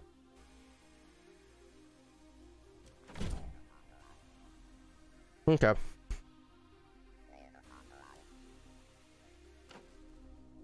Oh, it shows me there too. Very beautiful. Very beautiful. We're fine. We're fine.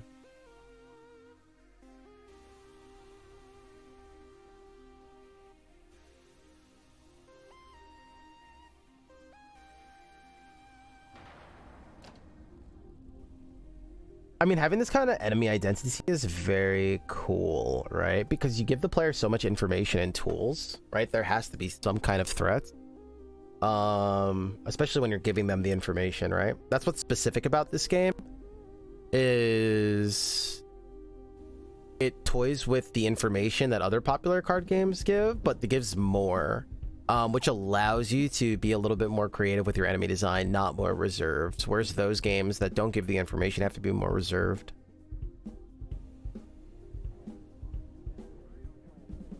Yeah, that's really cool. Love it.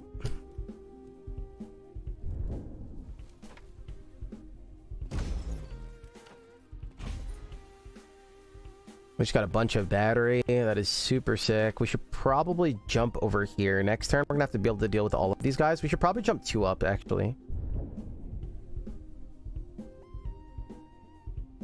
We can go wherever the hell we want, but I think this is fine.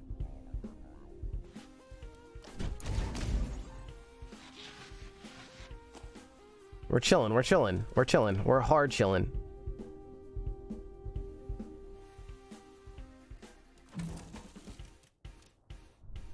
So we have 3 different flow cards in our deck right now.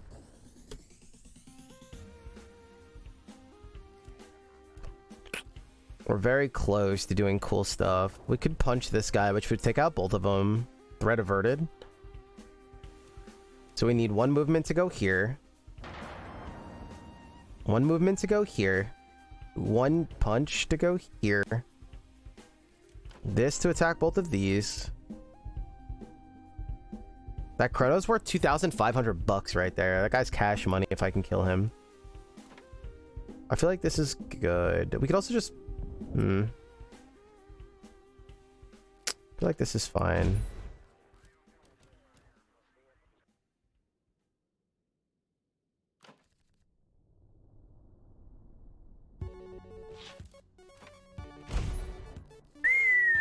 Dominoes.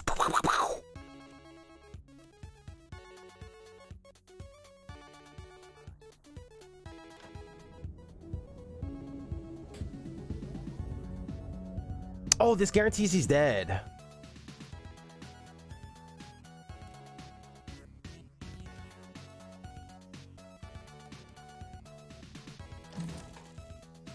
Cleave or Thunder? If it's Cleave, what do we do? If it's Cleave, we do nothing? We could throw this on the ground. I don't know if it stays free, and where would I put it? Does it stay free if you throw this card on the ground?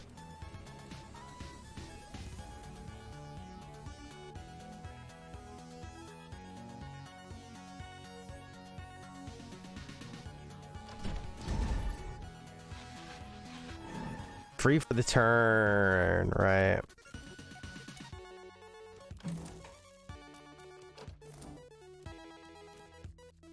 Well, that's scary.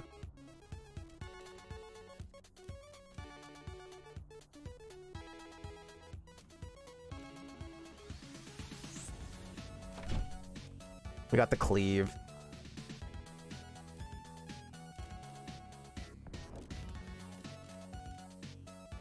I can kill these two, but that doesn't help us. I want to kill this guy.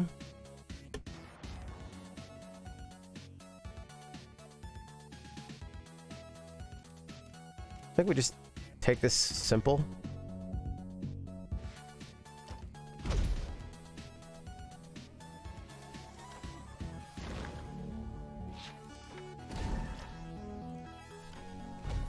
Just keep it simple. Somehow we got through this flawlessly.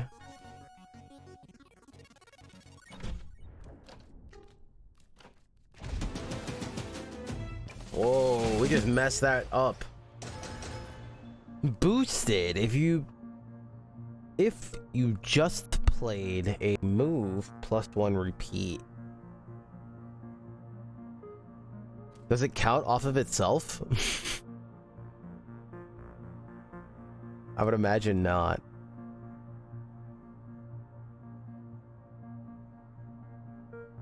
If you have to, sure.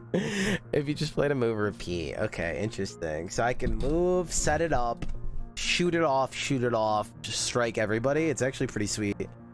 Flicker Jab with Rooted. Gets +1 repeat when drawn during your turn. Nope. Shock an entity. If you do... purge a random junk. Purge a random junk in your hand, if possible, to make this free.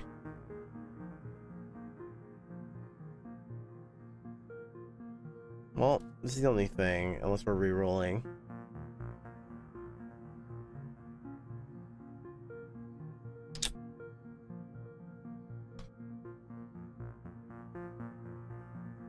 How do you know I'm getting the new boss? What the hell?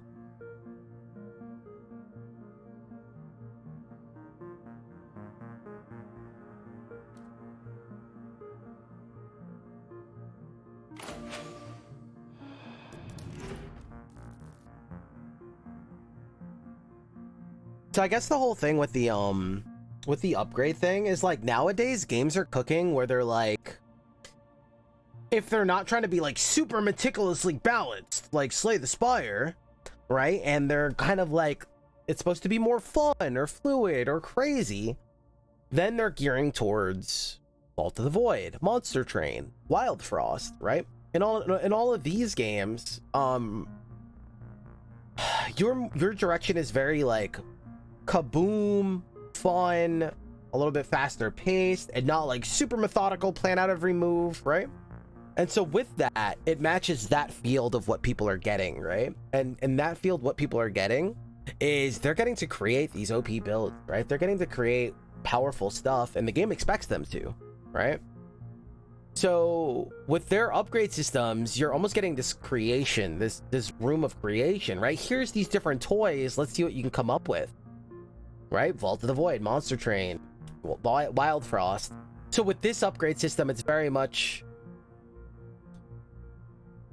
the benefit. We'll start with the goods. The benefit is you're trying to encourage use of the reroll. At least that's how it feels. That's the one benefit. The negatives, I feel like, are outweighing, where it's like, try to get like some random gadget that fits, and if you do and you can kind of make it work, it's cool. Otherwise, like, re-roll hopefully, and then try to hit one. Whereas any other game right now, like on the market in this world, in this genre, I guess, is like you're creating cool stuff. So yeah, it's interesting. It's I don't know if its positives outweigh its negatives yet.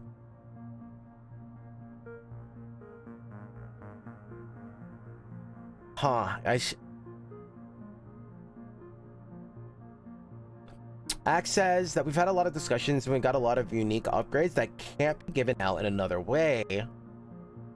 Some you haven't seen, and we're planning to add more. We'll have to look at that. Because it sounds like... So the generic answer is anytime we see this in development, we see it a lot, where it's like, hey, I know this feels bad, but that's because we have X, Y, and Z later in the game. And so that stuff wouldn't work if we didn't have this. And so we boil it down to, hey, this has to feel bad so we can make that other thing that we have work. It's usually not good. So yeah, I do want to like see if we can have a best of both worlds. How can we not sacrifice and still have, and like usually there is a way to do that. So yeah, we'd have to look at it. Let's jot that down as something to examine. That being said, let's get another upgrade.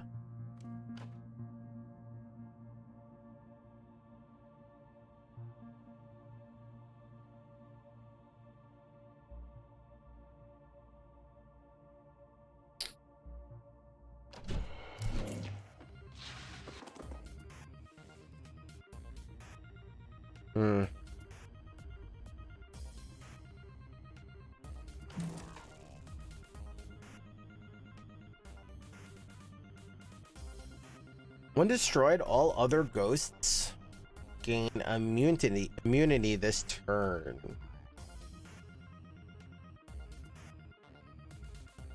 When destroyed, all other ghosts gain immunity this turn. Then give one of them shield.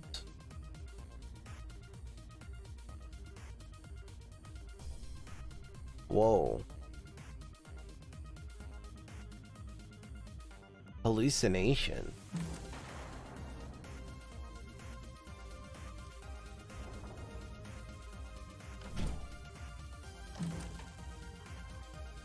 Why is it telling me about hallucination? Where is that coming from?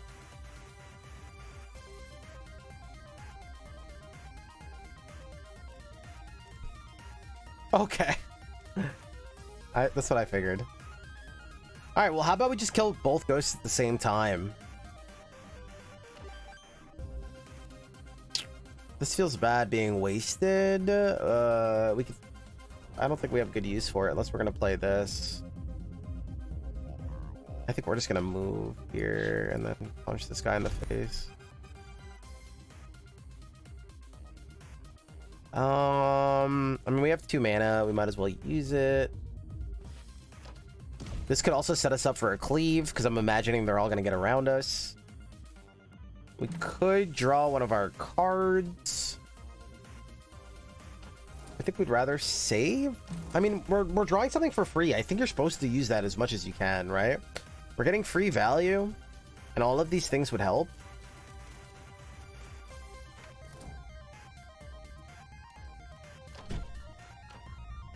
Like, why would we not? I'm a little out of the way, but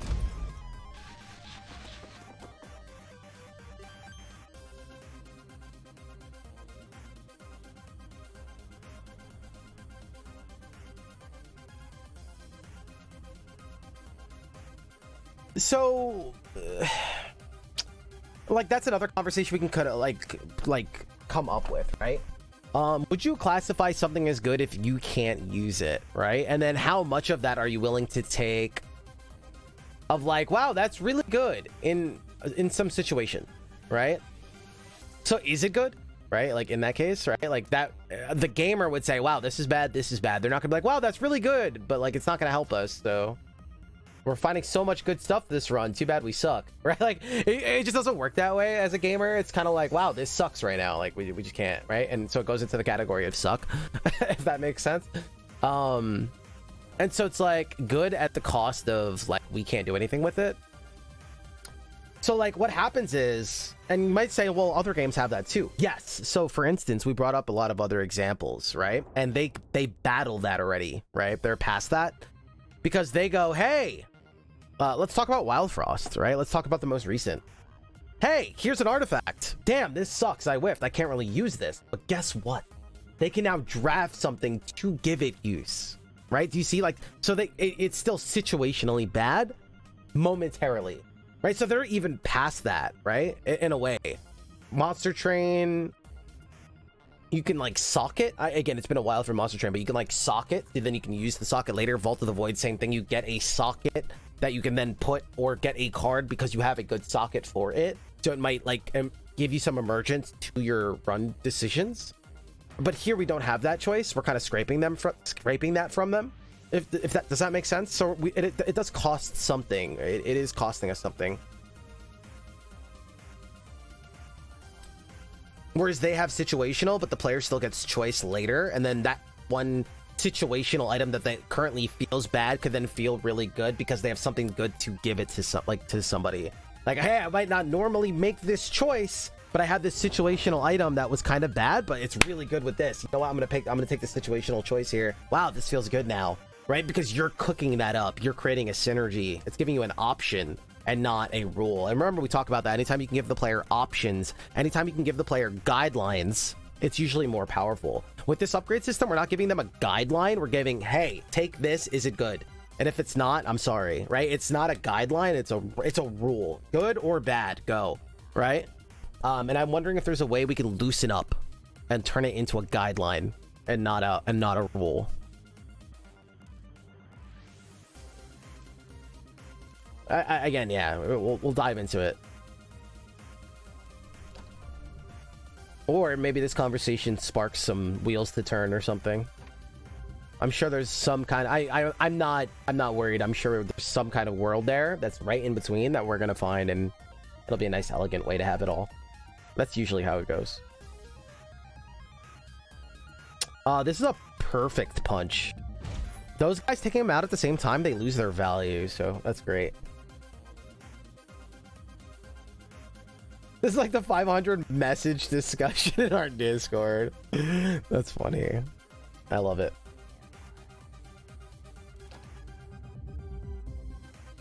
Well, hopefully the game doctor, as that's my job, will make some sense. It's not uncommon that I hear, hey, we've had 3 different playtests and like 10 different people look at our game, and we just sat down with you for an hour and we found the root of the problem. It's like, oh, yep. So hopefully we can come up with something there. That'd be cool.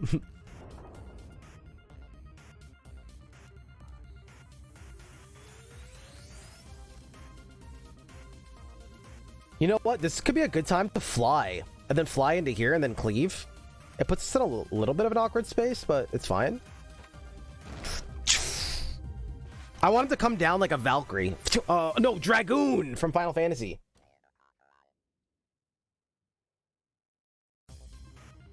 I think it's strike, then shock. We kill another one for free.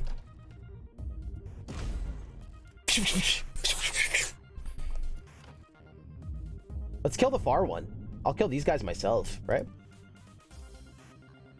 Why exclamation points? Why? When your turn ends, apply shock to all. Oh, the column thing. I keep forgetting about that. Keep forgetting about the column thing.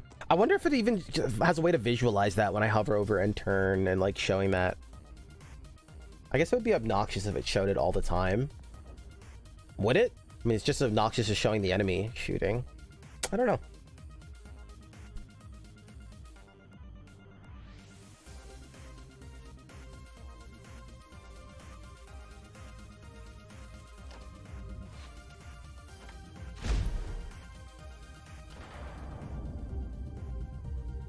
I should go for the money?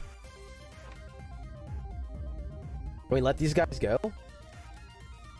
For the sake of $2,500? Hell yeah.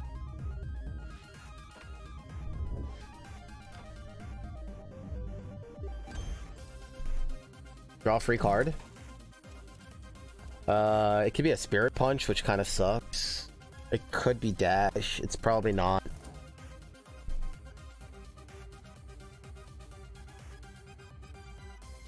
Whatever, it's still worth it. Hopefully we have a Spirit Punch for next turn. GG's. Oh, we do have a Spirit Punch. Cool.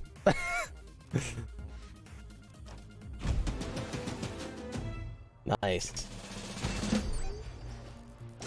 A cool shock effect. Yeah, the identity. Bringing our artifacts, bringing our things to life, right? Makes it really cool. That's like something we lose, right? It's like in another game that's not a roguelike and they have to like work for their content, right? Because in a way roguelike is turning into like, people have this like stereotype. Man, devs, this is kind of an edgy talk. I never talked about this before, or like vocalized it. It's an inner thought. In a way, like we have to be receptive to like roguelike becoming this like thing where like other genre lovers think roguelike is an excuse to like for poor design. Right? It's like, oh yeah, roguelike. So yeah, random generation, aka I don't care about map design and I'm gonna have the same room appear over and over, right? Like there's tropes, right? And there's like the tropes of like, yeah, we have upgrades and stuff that do things behind the scenes, like give you +1 damage or damage %. Whereas other games, it's like, hey, we have all these cool items and I have to like actually design the item and how it shoots and what it does and how does it work and how does it feel, right? And a lot of times we do all this stuff, but it's all data behind the scenes, right? Like in the actual sense of the game, we're kind of doing the same thing. We don't feel it. So like dialing that back and not like going that approach and having like design space of like how you could feel or see the impact of your weapons and identity of things you're picking. And you can see like Risk of Rain Returns dabbles with this in an elegant, light, cute way where they have all these items, but they all have like triggers. Earlier we gave trivia like, hey, how does the crowbar go off in Risk of Rain? Like what's iconic about it? And it gives like it gives a different pitch on the first hit to show that the crowbar is activating. Or when you punch somebody and the glove goes off, you actually see a glove punch that unit that goes flying backwards. Yeah, not a lot of devs have time or money. Yeah, I get it, right? I get why it happens and why it becomes a norm. I get that, right? But at some point, it always comes down to time or money, right? Tell that the person making an FPS game where they don't even have an excuse for time or money, right? They're making an FPS game, so they make gun design. It's not a corner they can cut, right? So in roguelike, I feel like lately we cut every corner. We don't know what replayability is. We don't have emergence in our runs. Random generation, it doesn't actually matter. Yes, we do have a meta menu that says you have extra damage, right? Like what is happening to the roguelike genre, and why is that the genre where it's like, let's just cut every corner that we can? It's not even roguelike anymore, right? Like if we really talk about it, like we don't even know how to make roguelikes anymore, most games, right? It's just we cut every corner. It's a cash grab thing. It's like, wow, you can do so much for so little and they'll just take it, right? And that's the world of it. Blanketing a little bit, and I think I have the right to talk about it. I play some of the most roguelikes of anybody on the planet. So I think I have the right to talk about it. But it's interesting, right? Like it's just a genre of cut every corner. Like what happened? What happened? Where did this start to become okay? Like making a game is expensive for sure.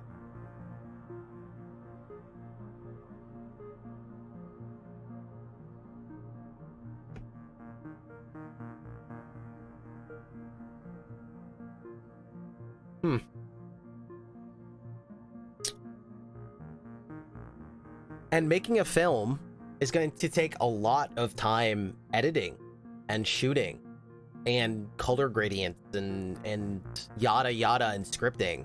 And making a good piece of music is going to take a lot of practice and music theory and time in a practice room and learning and, you know, evolving, right? Every art is going to take something.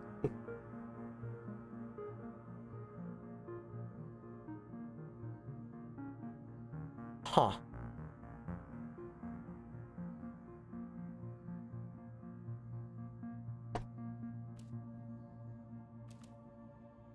I'm wondering what it would feel like, and I'm trying to apply it to like other genres, right? Like I'm trying to like really zoom out, right? Like let's say we were talking to an artist and it was like, man, this first half of the song kind of sucks. Yeah, you know, I just didn't have the time. Yeah, you know, this is gonna cost more money. I'm just gonna make the first part crap. Yeah, I was just gonna lead it. Yeah, it's, you know, the second part's a banger. Like I'm wondering, I'm like trying to apply it to any other like art genre. Yeah, that art piece, you know, I just didn't have the time. I rushed the first part of it and the skeleton of it, but I worked really hard on the coloring part.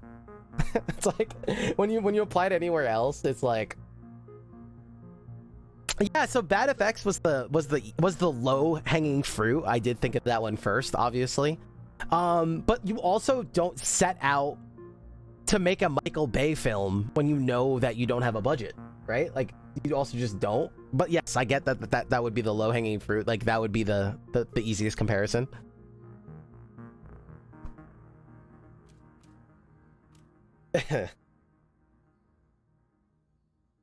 Yes, film would be the closest, that's for sure.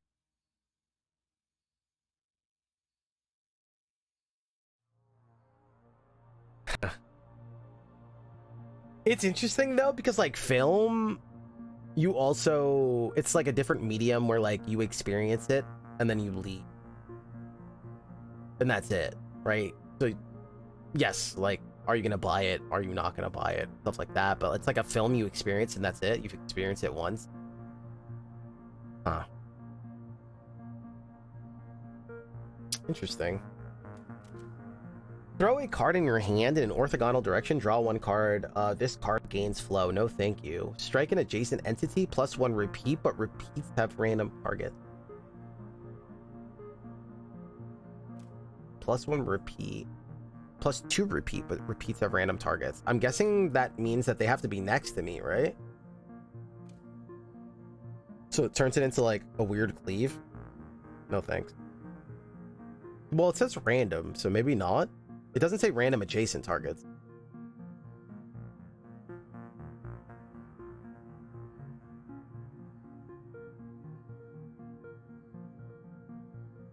Yeah, but so like when we say blockbuster, now we're also admitting and belittling ourselves to also like look where we're comparing ourselves to. Oh, blockbusters, like, you know, the cash grabs of the industry, or like get the movie out, right? There's also the publishing industries in the film worlds that take on like these little like films or whatever because they have to keep certain films a year or contracts a year. So that's why sometimes you'll see actors in these like random movies as well, because they have to do so many so often. There's like this weird thing. So like, is that what we want to compare ourselves to? It's like, oh yeah, well, you know, we're trying to just get the bag and just get this passable. All right, like what? Where do we have to stretch to like even compare ourselves to that? I would re-roll these upgrades. Random selectable target. Strike an adjacent entity. If they were shocked or shielded, strike all. Create a copy in your discard. Create a copy. Okay. Stays in your hand when your turn ends. That's cute. Draw all linked cards, whatever. Purge a random junk card, whatever. All right. Like even both upgrades I got like didn't make me jump out of my chair or anything. It wasn't like I cooked up some crazy idea. It was like, okay, I got something cute. And so I'm trying to stick with the feeling of why is that coming up and how is that happening. Oh god, not Tokyo. I feel like I should just reroll these battles, to be honest. Should we try one? See what happens? Why not? Oh my god, hell no. Hell no. Why is this guy red? Invader plus.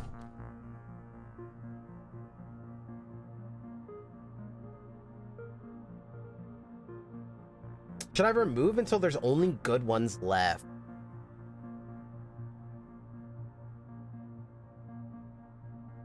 I don't know. The fact that we're even having that conversation might be pointing us towards a problem that we're somewhere. So maybe we have to examine why we're even in a space where we're having that conversation. Right. There's probably a conversation to be had. And it might not be a generic answer.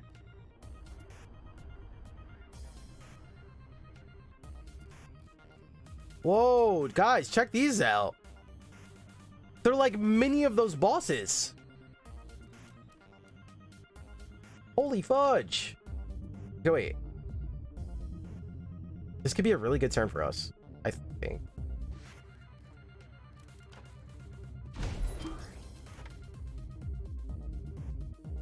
Honestly, these guys are the bigger threat. Agreed?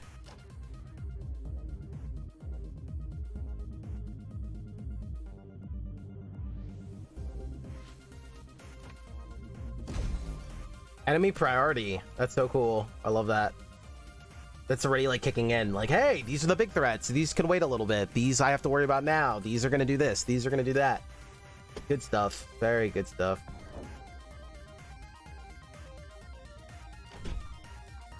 Wow. Oh, see, I want to feel that.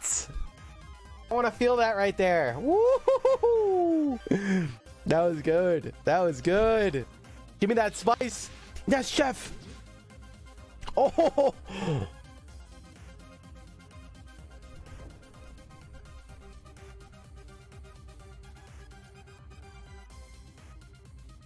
I'm wondering if there should be enemies that are like just chasing us around, like playing different tribute to different monsters, or like I'm thinking of like a Pac-Man ghost that's like coming towards us and like incorporating action up here. I don't know. Maybe that wouldn't work. I mean, why would it not? Huh. All right, let's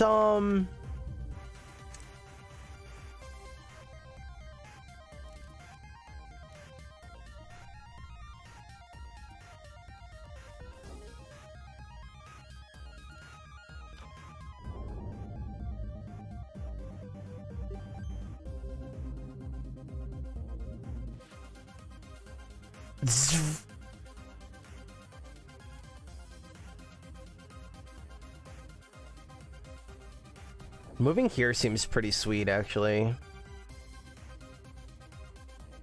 I feel like we need to see how much doom they would cause if they get down here. They gotta work for all classes.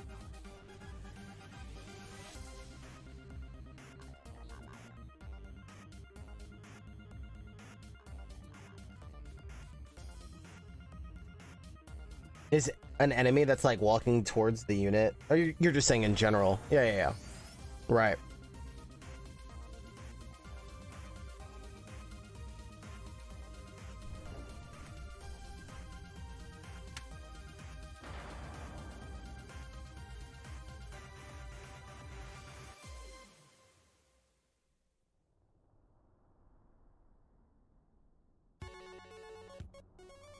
I feel like there's a lot of like little creative ideas we could do. I could even imagine like another special enemy that just moves like 2 tiles a turn, or even 1 tile a turn, and he just dies after like 5 turns and gives you like money. And so all you have to do, he's intangible, and you just stay away from him. There's probably like so many cute like little ideas.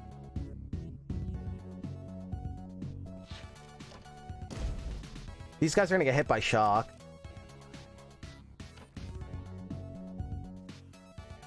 This one's tricky. Yeah, let's...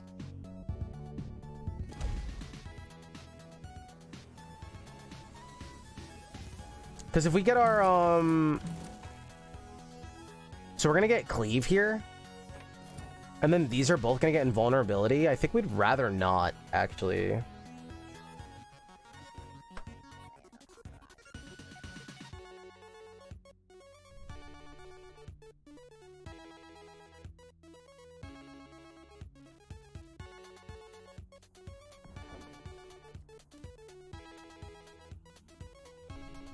I think we're just gonna wait. I don't want to cleave here. We could throw... it's fine.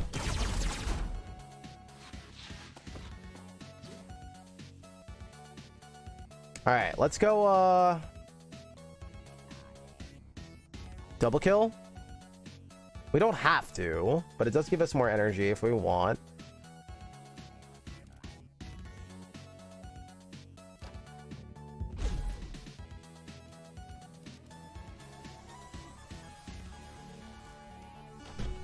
Beautiful.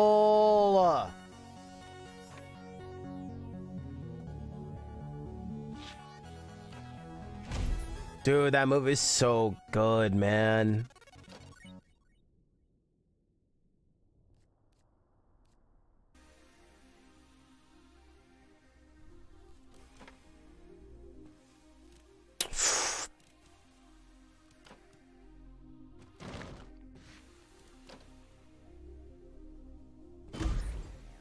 Dude, we are scaling, and I need card. Oh, wait, I don't think this guy has card draw. Have we seen any chat? No, right? Oh, we might have saw some artifacts.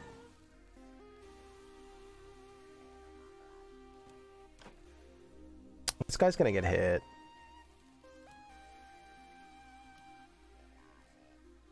Oh, we could do like a double.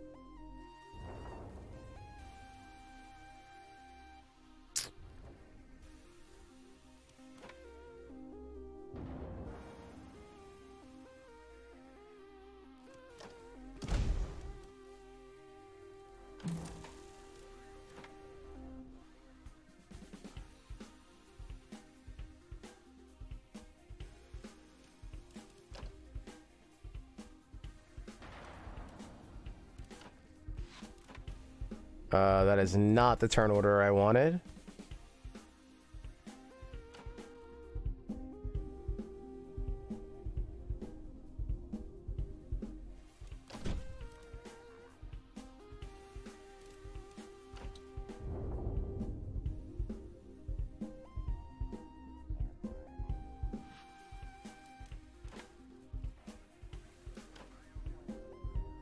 Oh.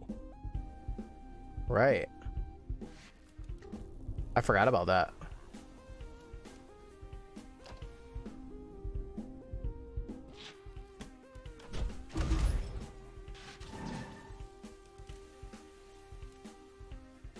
I forgot about that.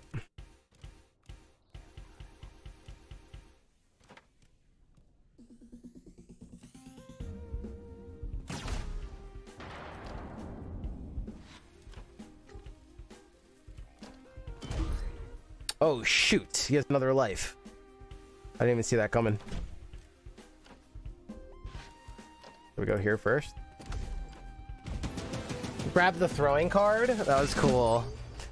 I wonder if a big part of this in the satisfaction is just the visual and the art and visual, the visual and the audio design so far, actually, because there's a lot of cool things happening. It's just the game's not dramatifying it, and I actually think that's a big part of the cake here, which is great, right? Like that's a great thing to say. Like, man, like there's a lot of cool stuff happening. It's just not matching the, you know.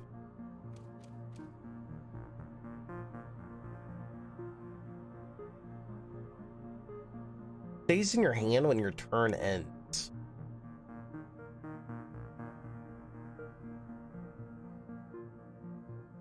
Oh.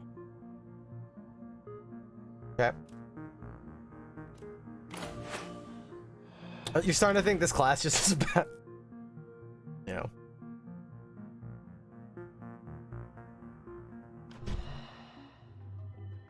Can you look at you can look at your deck anywhere, yeah. It passes the test. It passes the 101 test. I've worked with these people before in the past on this project, so if it was still making these like very obvious blunders, I would be very pissed off. No, this game actually, that's why I said they're like very in a very untraditional sense, they are way ahead of the curve. So I would say they're like an outlier that like only 10% of devs actually are at. Most are in like the cattle of like, damn, we can't even get our basics right. These guys were like, wow, cool, we can focus on other things and not like the basics, because it's like you need to get the basics right first. Throw this card diagonally up left, which ricochets 3 times. Throw this card diagonally up left, and it ricochets 3 times. So it hits.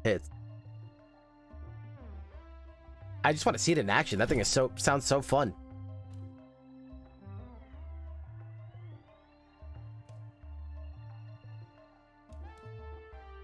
Whenever I saw this card like 4 times this run. Whenever a pickup would be destroyed, you have a 50% chance of drawing it instead. Very cool. I think we need to remove stuff. I think we want to remove 1 movement, and if we can remove 1 more of these jabs and then just cycle good stuff. Oh no, wait, we can like get rid of kunai. I mean, kunai's been coming in handy at least, and at least draws, so we don't want to remove that. This just sounds sick though, right? Agreed? It just sounds fun. I'm not like gonna pass that up.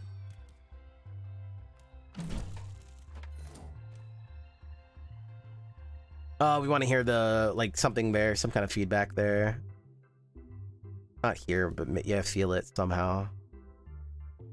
Probably the same with the purchasing, now that I think about it. I mean, we might as well try to reroll.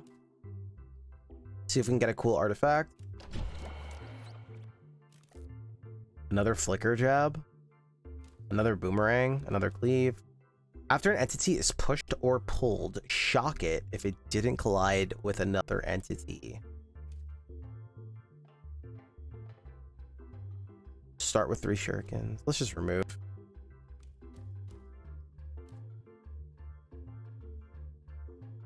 We should hook up Min.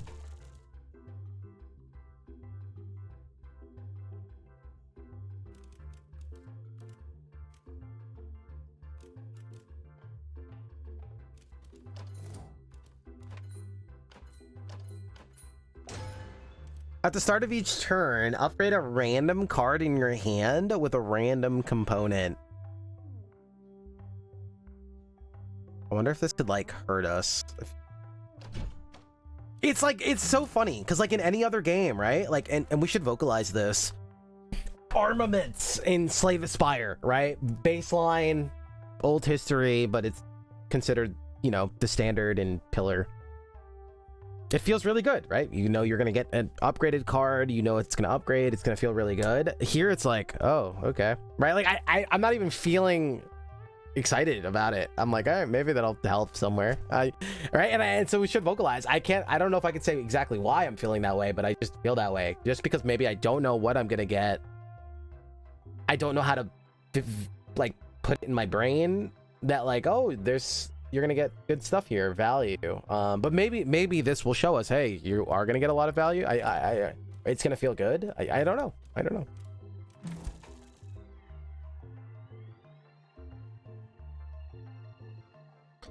I guess I would equivalent it to if I was playing Wild Frost and I got a trinket to put on somebody that said turns into a random trinket. Would I care? Would I be excited? I don't think I would ever be excited for it.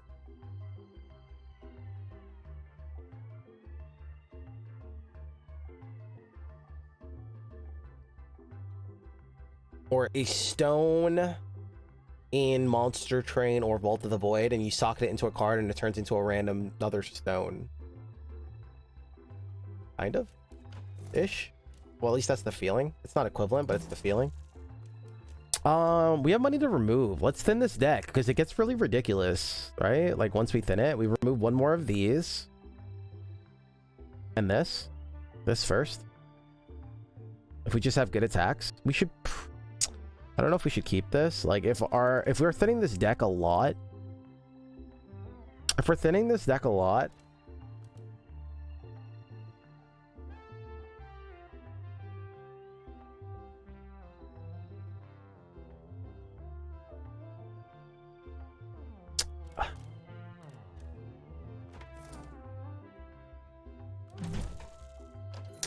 I don't know how much is too much.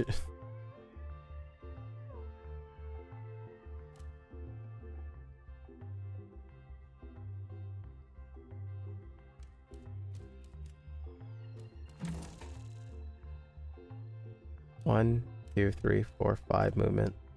1, 2, 3, 4, 5, 6, 7.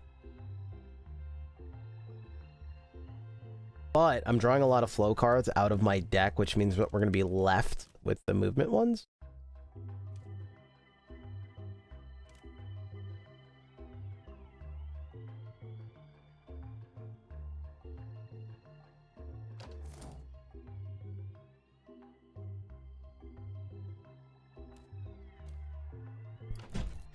See you later. The Grand Master. The Grand Master will start channeling +3 Doom when time runs out. Complete 3 boards to win. Oh, shoot. We have like a chessboard. We'll start channeling 3 Doom when time runs out. Complete 3 boards to win. Must be struck 3 times to be destroyed. While adjacent to an invader, or while a queen is alive. Queen moves and attacks in any direction. While alive, Grandmaster is immune. Did she just randomly start electrocuted out of everybody on the board? That's hilarious. Oh, what a day. What a lovely day. Yo, it's a McQueeb's raid. Let's go. How's it going, Raiders? Welcome. Oh my god. Do you guys know my coworker McQueebs? I love this cat. Can we get a shout out, please? Welcome in, everybody. What were you playing today? Are you on the Risk of Rain grind? Are you on the... You've been enjoying a lot of Death Must Die? And I don't know. Welcome, welcome, welcome. We are currently... We've been grinding RoboQuest and Risk of Rain Returns. But right now, we are working with a client to do a deep dive in Star Vader.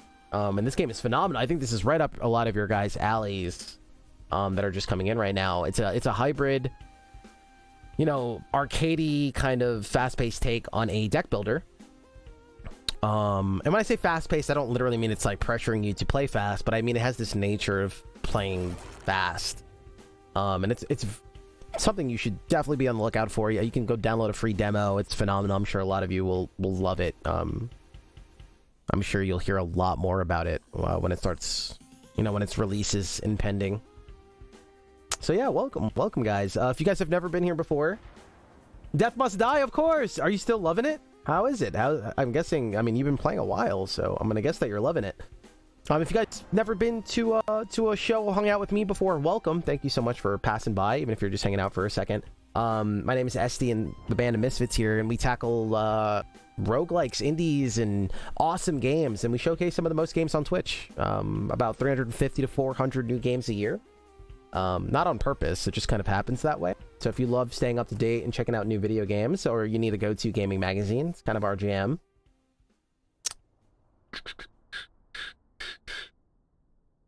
Death Must Die.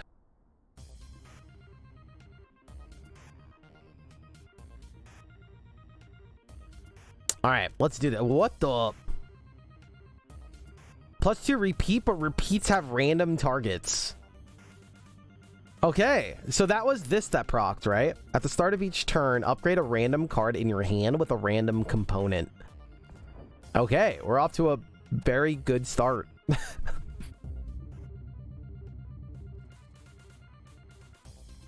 We're off to I never fought this boss before if you guys are just coming in.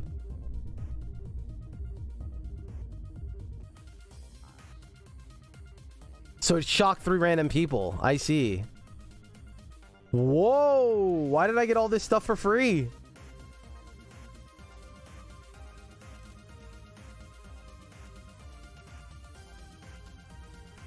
What just happened?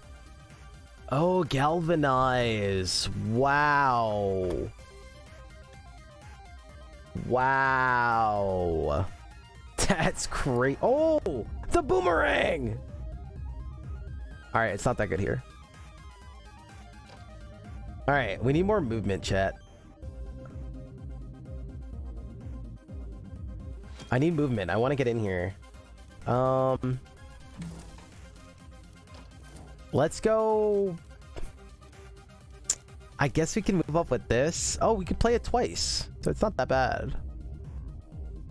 So we jump here, and then jump here, and they're all shocked. And then we punch somebody in the face. Oh my, we're doing stuff.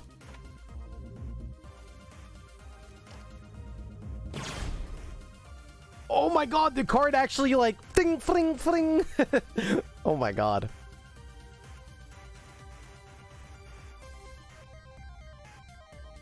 We could have taken out the whole front row.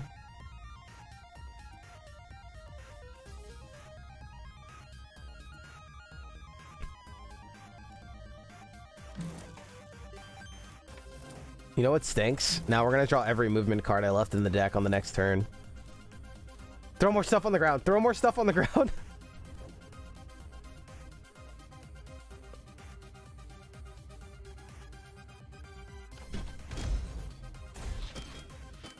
What? Did this guy just punch me? Draw the top card. Checkmate. Purge this card. If unplayed, spawns a queen on a random tile next turn. I don't like you. Alright, chat. We need to get to this Grandmaster. Oh, and the queen is still alive. Alright, well, I'm just gonna have to go punch them.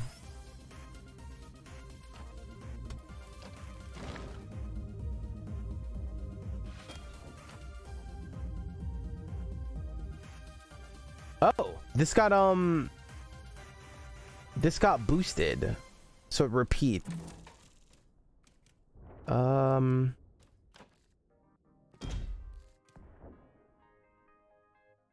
I think we're... Wait, why are you still invulnerable?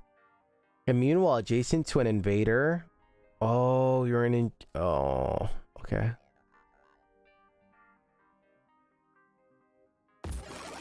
Wait, this is tricky. And I have to... Humble store purchase made for $12.74. Oh my god, somebody just picked up Risk of Rain? Thank you! Thank you, thank you, thank you. Queebs, I'm hard body addicted to Risk of Rain returns. How are you handling it? How are you enjoying it? I'm hard gripped by it.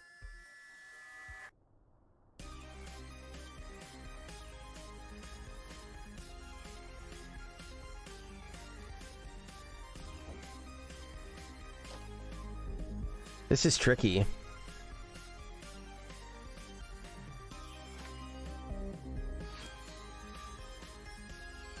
Oh, I don't think repeat. Oh, I had to move first.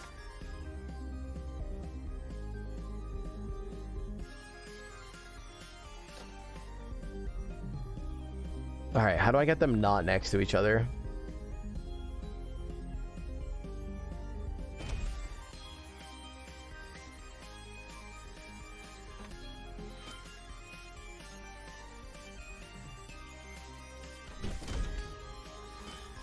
Oh, he moved back. Oh, I thought they were all moving down. They're not.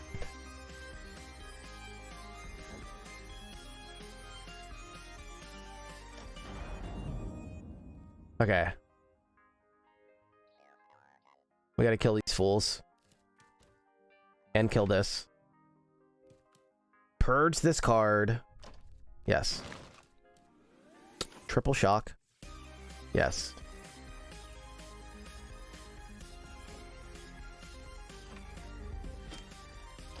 Cleave. Now we just have to kill this.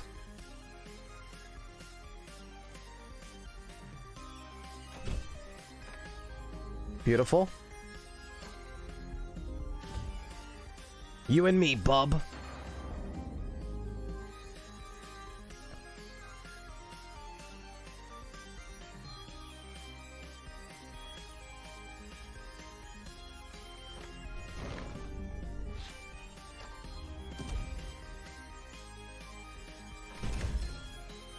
What just hit me?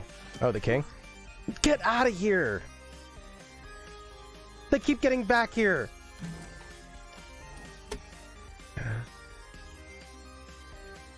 I could punch?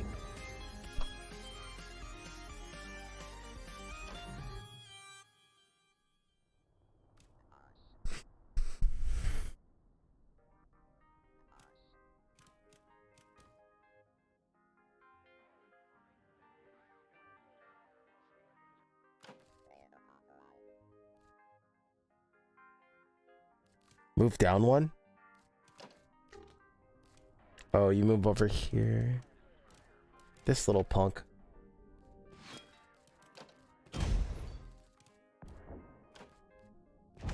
Alright. Now it's you and me. Throw. Move in. Punch. Oh, okay, okay. I see. So then it resets once I hit him. And I have to do that 2 more times.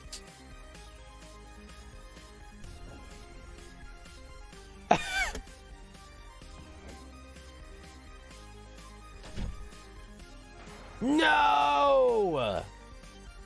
I don't have movement. It's like 3 chess puzzles. Very cool.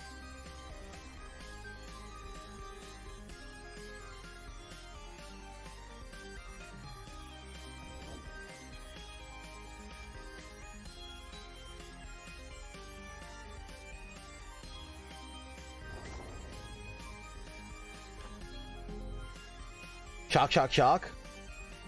The jam is a move card. Exactly. Exactly. I think we're gonna punch here.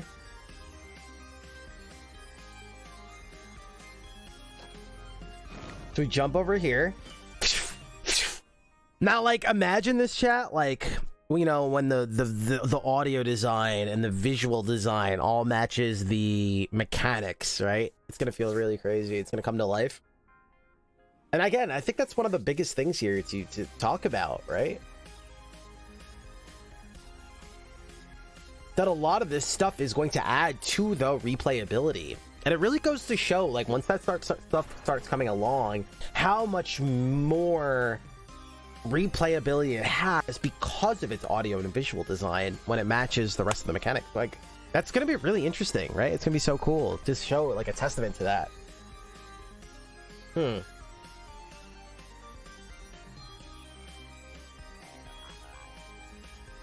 Okay, so we can kill a bunch of pawns, or we can zap this row. It's like hard to get movement.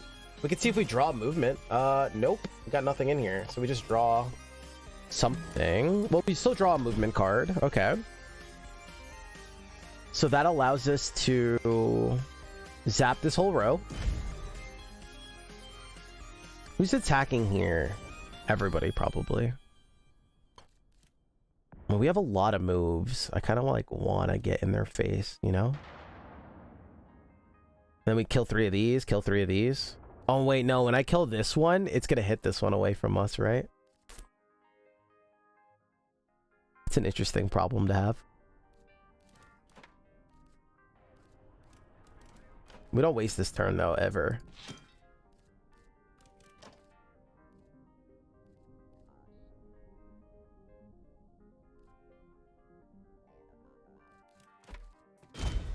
Dead. Dead. I don't have any more movement. End turn. We still have 6 battery. Junk gained. It's fine. One of my favorite things, dude, I love how, like, getting damaged isn't necessarily bad and, like, just does things to you instead that you have to work around. It's pretty interesting. Alright, we gotta make moves here, though.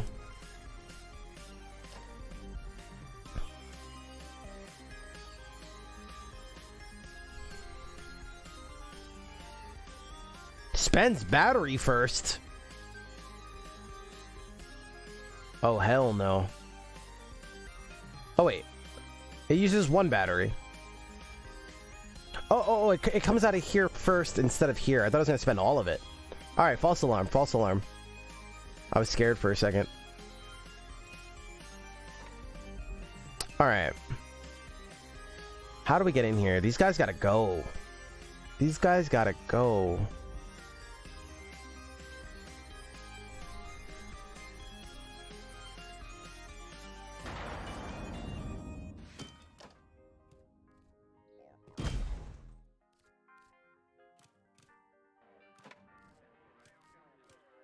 Okay.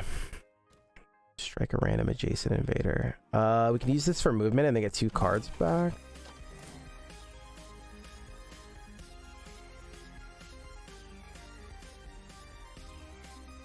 I'm scared. Or we just pull the punch back and punch this guy. Or go back here and then punch this guy.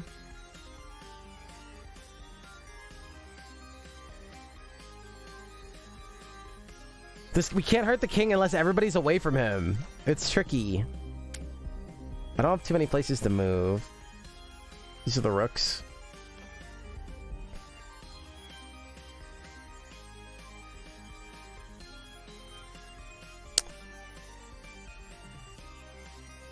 This is tricky.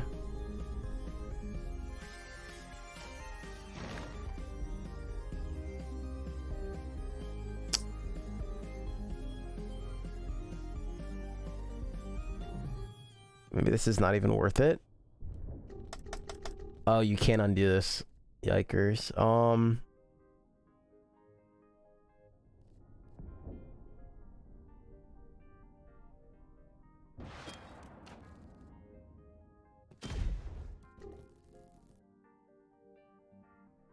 Is the blue artifact helping? It did help on a couple of the upgrades. It did. Just go punch this guy as well now. And we're gonna get hit anyway.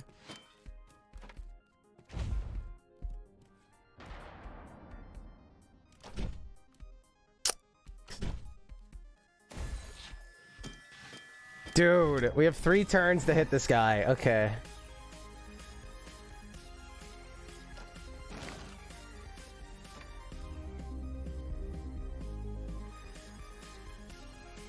We have 3 turns to hit this guy.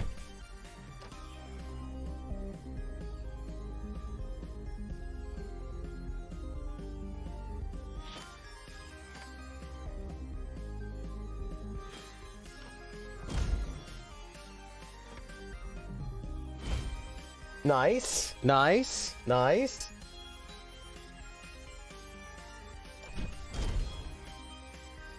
One more. One more last turn.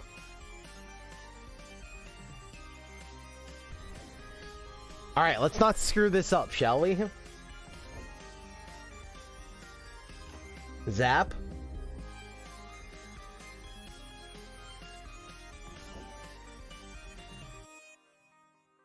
Wait a second.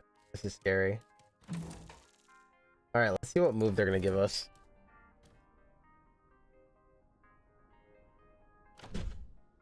Okay.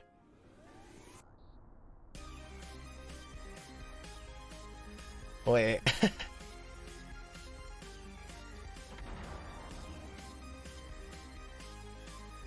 We could throw this away, move next to this guy, or just punch through him. We could punch through him, right? Because he's shielded? Would that count?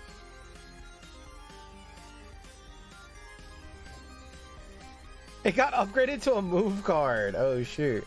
Hey, can we punch through this guy or no? Like, does invulnerability count to trigger, what is it? Flicker jab? I guess he's not shocked or shielded. It just looks like he's shielded.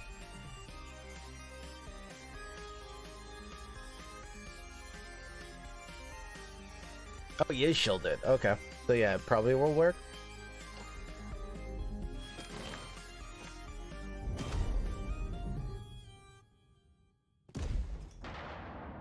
Oh, I wonder if that invulnerability should go away when that guy dies. By I wonder, I mean, yeah, it probably should.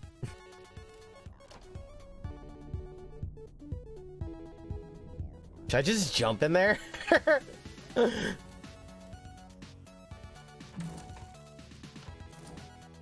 Let's just go run wild.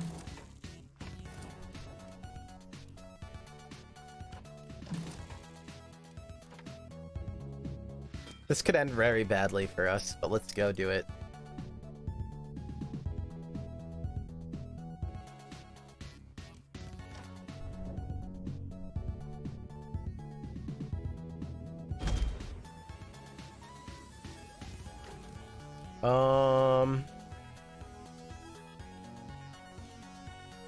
I don't have anybody to punch. We need to kill these two. We need to go kill these two. So...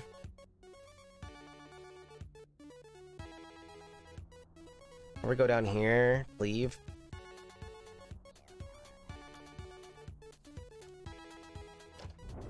I mean, this is a good killing round. If this destroys an invader, do not discard it. Oh, damn.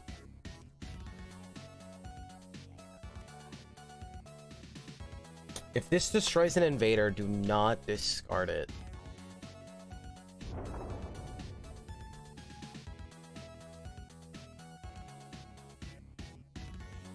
Do we get any benefit for having 0 doom? No.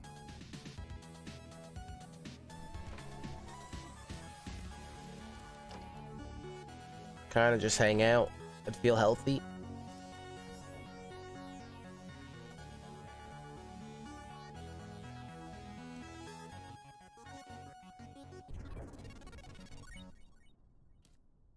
I guess we throw this away, go here, into this, into this, into this.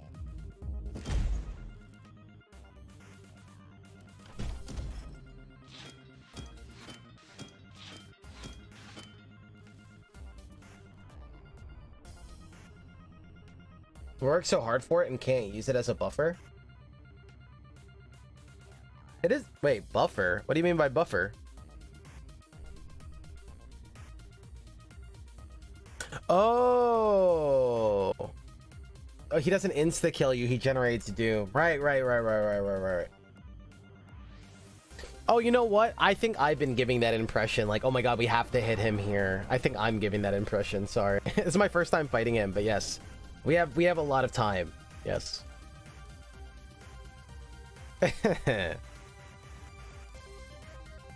Right.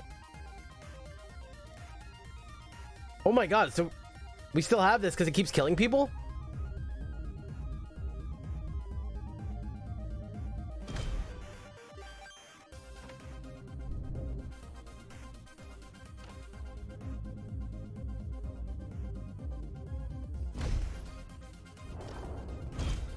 Oh my.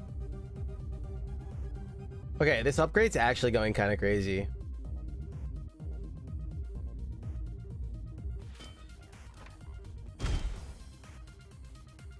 Wait.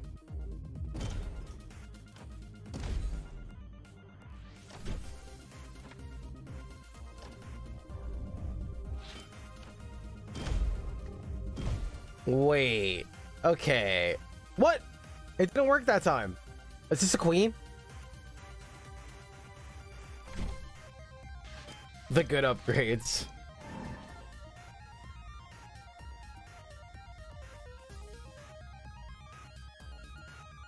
Yeah, I guess I'm starting to think that, like, if you have filler upgrades that we're not calling good, maybe it's interesting.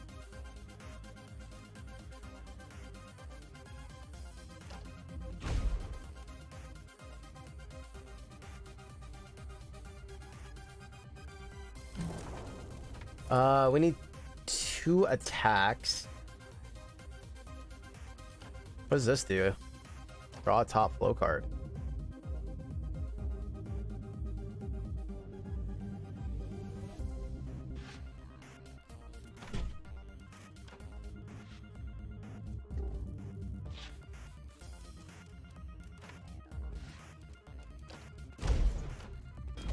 Let's go, baby! Wahoo! Nice, you unlock the 3rd difficulty. This is work in progress. Timeline divergence. New Act 2 invader. New Act 1 special encounter. New Act 3 special encounter.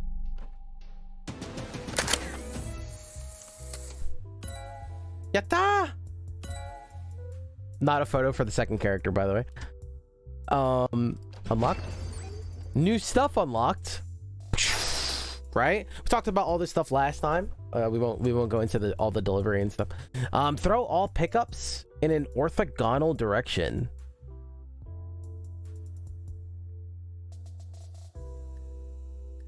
Veracity. Whenever you pick up a card during your turn, you strike adjacent tiles.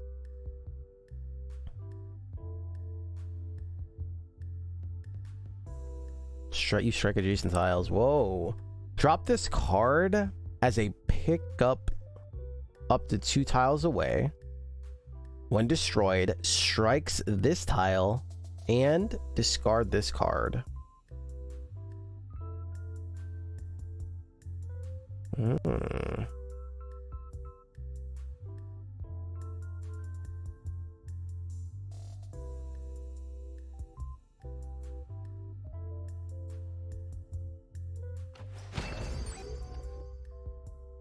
Move to any tile and strike all tiles diagonally to you. Reduce the cost by 1 for each card played this turn. X/sick. Get +1 power and draw 1 card when you destroy an invader adjacent to no other invaders. That's pretty cool. Assassin. You would need a good movement deck. You would need a lot of movement to make it worth it, but it sounds really cool.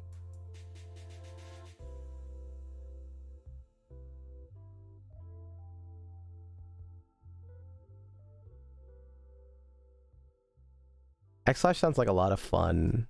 I don't know if it's OP. In this game, it's like power's a little different. Yeah, I don't find it OP at all, but like you're calling it OP, but then also realize that I can I can cleave and do the same thing, just not diagonal orthogonally, for 1 stamina. Like again, it's strong. You just have to play 4 things. Yeah, power's a little different in this game because it's not like orthodox. It's not, hey, you're fighting a hermit crab and he has a 90 health bar and you kill him.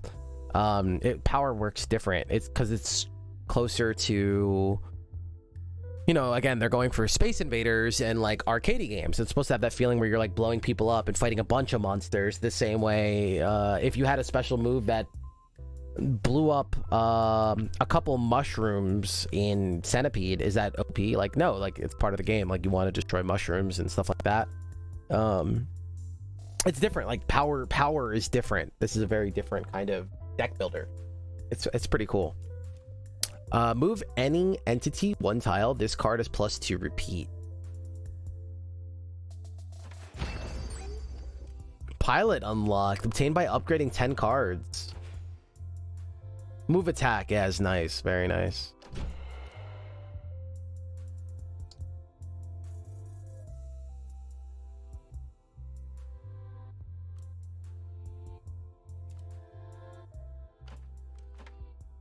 Interesting that I thought I was playing faster. We still had a lot of conversations. Obviously on design, we're not like really trying to play through, but it still took that long.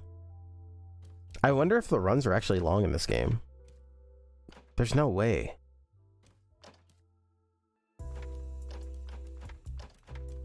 Even seeing everything in Cobalt Core for the first time, it was under this.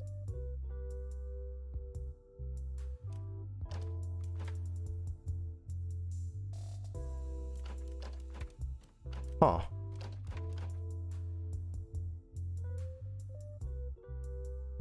I wouldn't... I don't think these runs are as short as we think they are. Chat, what was my Cobalt Core runs?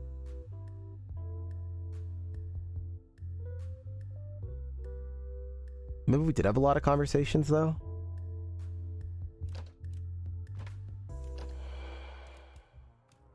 Let's see what the other pilot does. This is so cool. So this game has different mechs, which are completely different characters with their own playstyles and own cards. But then they also have different pilots that go in the different mechs. What the? Where's that other person?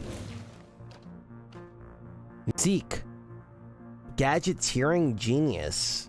Built the first gunner mecha. The first time you burn a card with a component each turn, dismantle that card.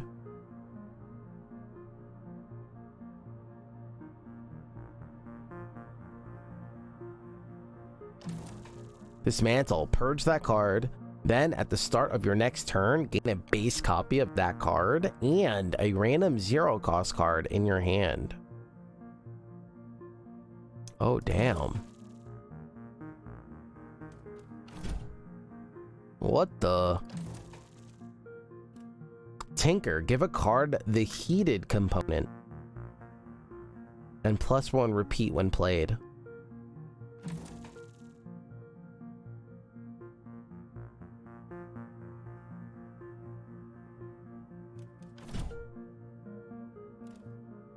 Fire 1 bullet up, and it's also upgraded and increase heat cost by 1, right? Because he can dismantle this kind of stuff. And how does he dismantle? The first time you burn a card with a component. Wow.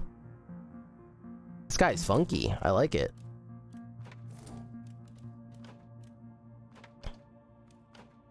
I'm really wondering now that we played through this character, now we played through one of the other character, how they're gonna feel. I imagine that we're playing very funky with this guy.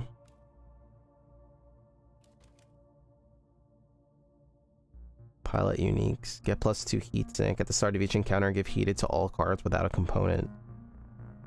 Whenever you create a zero-cost card, upgrade it with a random component. Damn! So today we got to experiment with the Stinger. Last time our focus was, you know, getting started, learning the game and Gunner. We got to play a little bit faster today, but we learned Stinger. Completely different playstyle, if you noticed. Last time we were really playing around with kind of like long range and throwing bombs and summoning our ally and blasting people with bullets and shooting people down and like just running lanes and stuff. Stinger, we were like jumping across the map and being a ninja. Kind of like getting behind them or getting in good advantageous positions and striking everybody or lining them up and then striking them. And kind of like playing with movement in that regard. As far as the build diversity, when I think about the characters, I saw that there was really cool opportunities to shock everybody, which we did go. Like put shock on everybody and watch them all thunderbolt. Like watch them all like take damage or strike through them. And then I saw a lot of throwing stuff, so throw and then throw attacks around them, and those are the two archetypes I saw. So I really want to keep in mind and jot down these feelings that we're feeling, because we are talking about replayability, where that's gonna go, right? Did we see the peak of thunder already? The shock? Like, did we see the peak? We hit these epic shock ones. We shocked everybody in our column. We had cards that randomly shocked people, and then every shocked person also just automatically took a hit at the end of a turn. Are we ever going to create anything that feels like a creation that we're like, hey, look, we made something really cool here? Or is it always going to feel like, hey, we just hit the peak of shock and the other ones are going to feel like shock, but like, you know, like, we want to pay attention to how that feels, how this build process feels. Does it feel like we're building something different, or does it feel like we're just running shock build again, but maybe less good shock build, or maybe same shock build? Are we going to see other archetypes that we could play around, and do we see something really interesting? It's interesting talking about that design space, right? Because this is our focus, and we talked a little bit about this with the upgrade system. And if you guys are just coming in, this is not a showcase, by the way. McQueeb's crew and rating and stuff like that, this is not our normal show. We're doing a game doctor special. I'm a game consultant and help with design and do all these things professionally for a couple of years now. We're doing a special where we got hired and we're allowed to talk publicly. Usually this stuff is private, with you guys in this space as well. So we're kind of doing this special right now. It's a holiday episode in your favorite show, essentially. It's like a So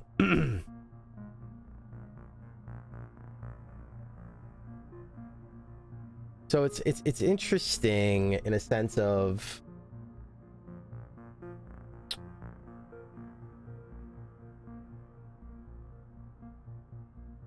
so we have the normal like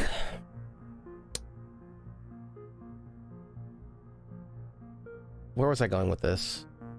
Like upgrade system. So it's just like in other games right now, a lot of other standard ones, it's like there's certain upgrades and how you apply it and how you use it. Your upgrade could then activate certain types of builds that you create. So I can take this multi-strike trinket and put it on this activator that says, hey, this person already strikes 3 times, and then I'm putting a multi-strike, so now he attacks 5 times, and so this guy is just gonna tear apart a lane, and I want people, and I want to make a build. Man, I could just make this my build if I want, and let's pick stuff that's gonna help with that, right? Or I could take this multi-strike and put it on, and we're gonna use like Wild Frost as anything. I'm gonna put it on an elemental or a person putting an ailment, right? So let's say this person has Frost, but now it has multi-strike Frost. Right, and then I'm frosting everybody, so we have so much CC and things like that. Or it's putting or we're putting it on somebody like this person has cleave, and now it's cleave multi-strike, right? And so I feel like I'm creating something just through one power up, and then you multiply that by the amount of different power ups, and your concoctions are insane. So what we have here is we don't get to play around upgrades. We're playing around ideas that you have. So we're limited to that brain space, right? It's less creative process and more, let's find the paths the game has to offer. So if you're going to give us bomb stuff, right? And so then we're taking that and going, okay, so now we have bombs. And then we have bomb shoot. And then we have bomb shoot. Or bombs explode.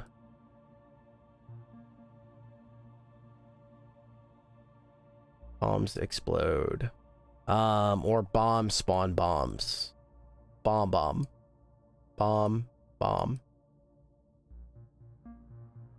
Now, the thing here is, this one is based on creation and giving the feeling of creation and synergies. This one is going to be based on what you cook up as devs and that we're allowed to play with. You're giving us toys here. Now, I'm not saying one is good or one is bad. I'm bringing this up for conversation to see like what can come of it. This one is limited by you.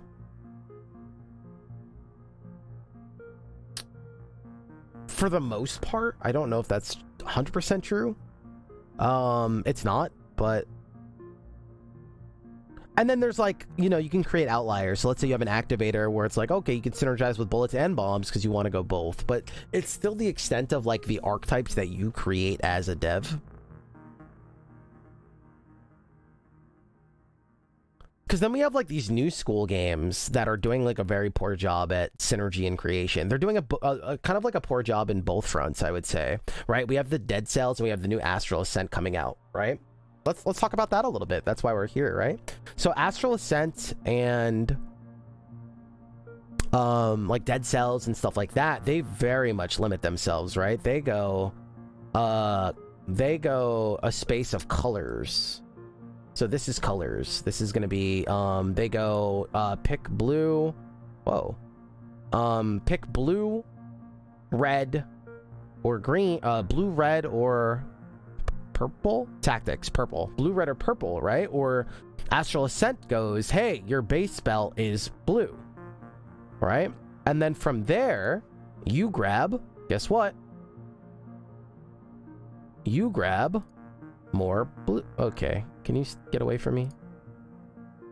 You grab more blue, or red in this case. You grab more red because the game's telling you to get more red. Dead Cells is pick red, and now you're going red build, pick more red stuff, right? And then if you're going blue build, right, pick blue. And Astral Ascent does this as well, where it's like you get rewarded, heavily rewarded, for stacking same color. So it's like, even I would say it's lesser than both of these, right? Not lesser. What's the word I'm looking for?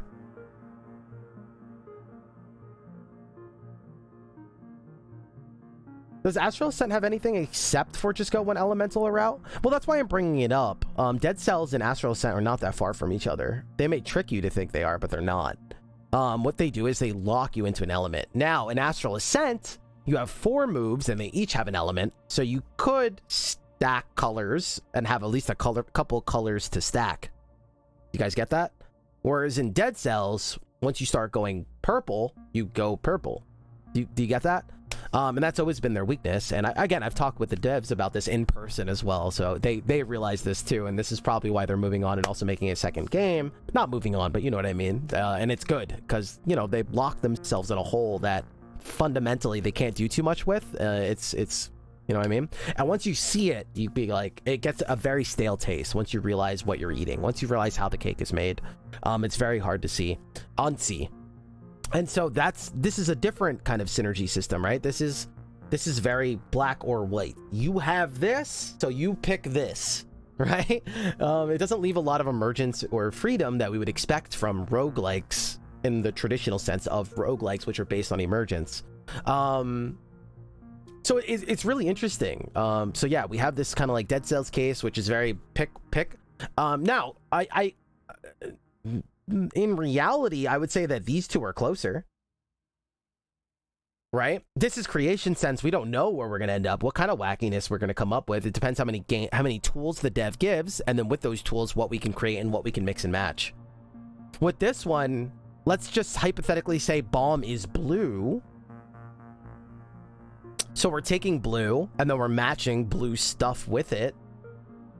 But it's not punishing us, or we're not doing worse by taking red and mixing it in with blue if it synergizes nicely, right? We're not getting like punished for it. We're like, here, part of our scaling, a lot of our scaling is matching the color literally. In Dead Cells, if you're playing in high difficulty and you're going a blue build and then all of a sudden you start taking red stuff, you are literally playing the game wrong. Like, you are literally gonna perform worse and things will literally be worse, right? In Astral Ascent, you are literally going to have less power and things are going to become spongier because you are not playing how they say you should play. Match colors, like a children's toy, right? Put the triangle in the triangle hole, SD, you know, like the child thing you play with. Where here, it's not punishing you for not playing by their rules. So it's way better than this, right? It's a leap above.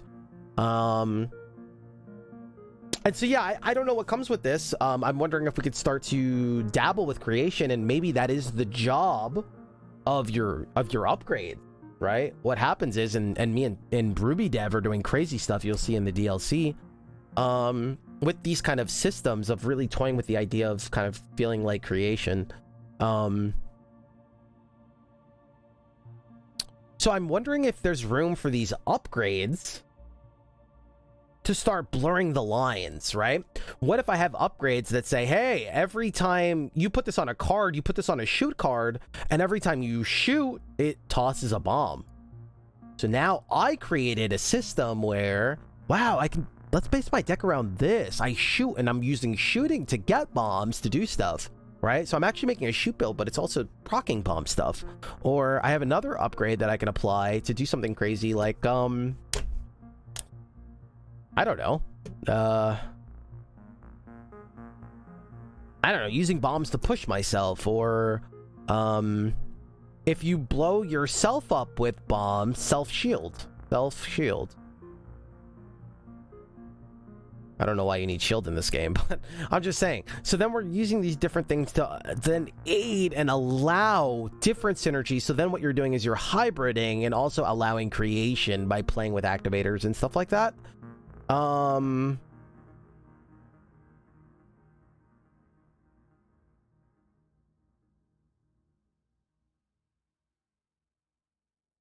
This is more Isaac. This is more Isaac style. No, Isaac style is like more over here, I would say. Isaac style is more over here, right? Debs, where you mix the two, I disagree. Isaac is not. No. Isaac is not like this.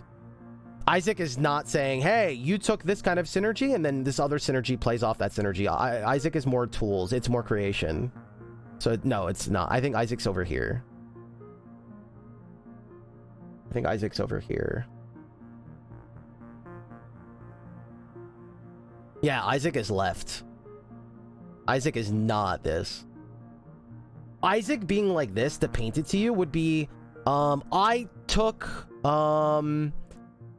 took Big Bullet, and then when you go Big Bullet, you want to take these other things that synergize with Big Bullet. Like, you take Big Bullet, explodes bigger, and bigger this, and then bigger that, so you pick more Big Bullet stuff. Isaac is like, you have Big Bullets, and then you could also just mix in other things like Rapid Fire, and then get more damage, and then I want to add some Razzle Dazzle. You're adding spices to a pot. When you're adding spices to a pot, it's over here.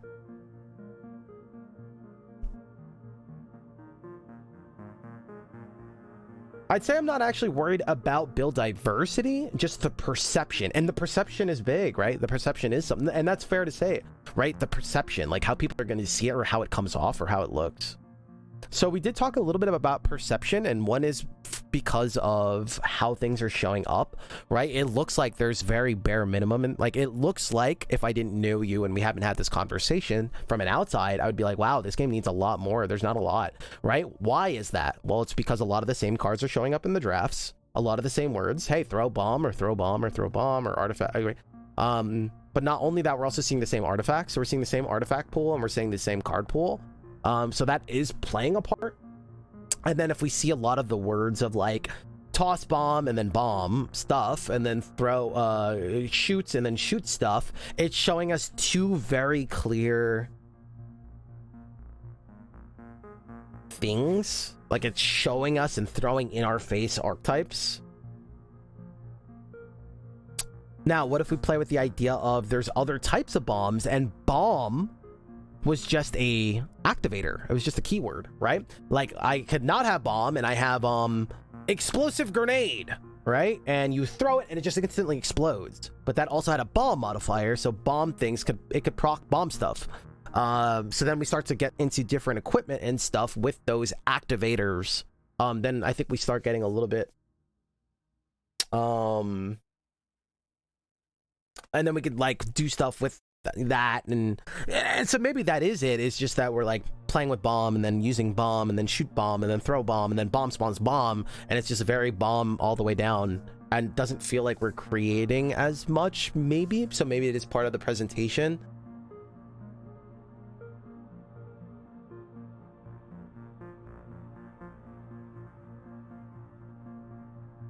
I want to know the percentage you've seen so far. Does it show it?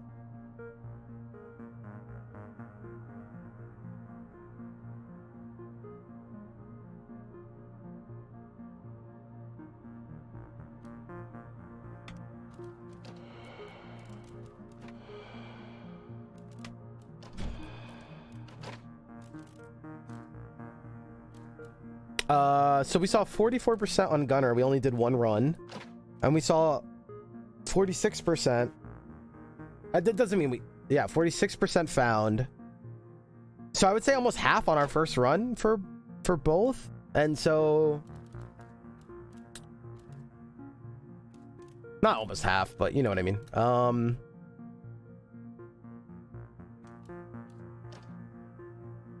Now, this is not including, like, this is not including things we've seen and not things we picked up, I think.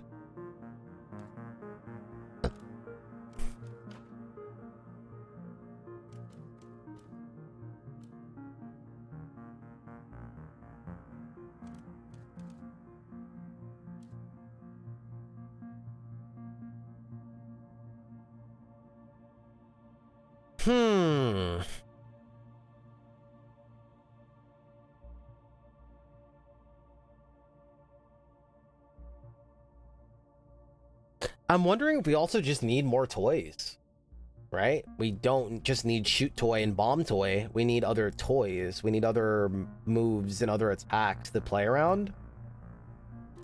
I don't know what that would be, but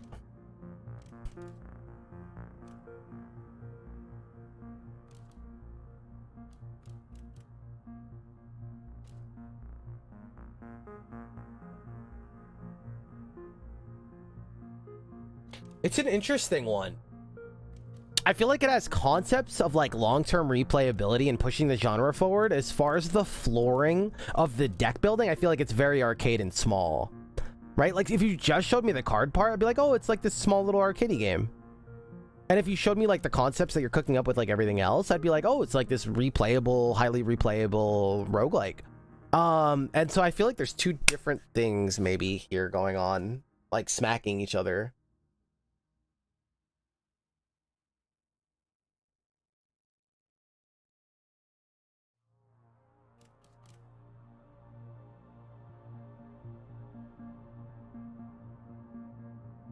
You get new right.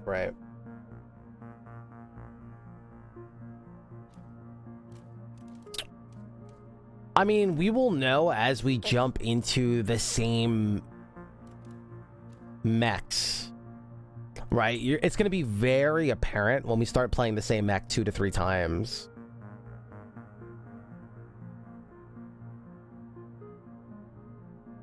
Yeah, and I don't think we're trying to convince each other necessarily. I think we really do want to feel it out.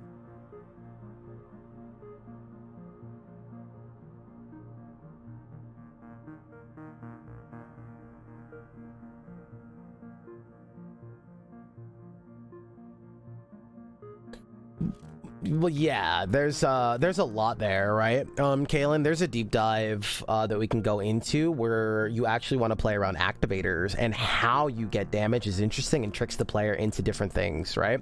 If it's not just you upgrade damage so you do more damage, where you have to work for that damage, so you're actually creating a system where now you're shooting these little rockets to get damage, but to scale you need to come up with smarter things, like when those rockets explode, these other things happen, and then you're synergizing with those other things that happen, and then making those things better. So lightning bolt activates on crit, so now we're building crit and lightning, because when I crit it shoots down lightning bolt, and then I make lightning an activator to do like lightning doing something else. We're starting to get into the modern sense of where people are going with these cool build things, which feels really good because it feels like we're creating something.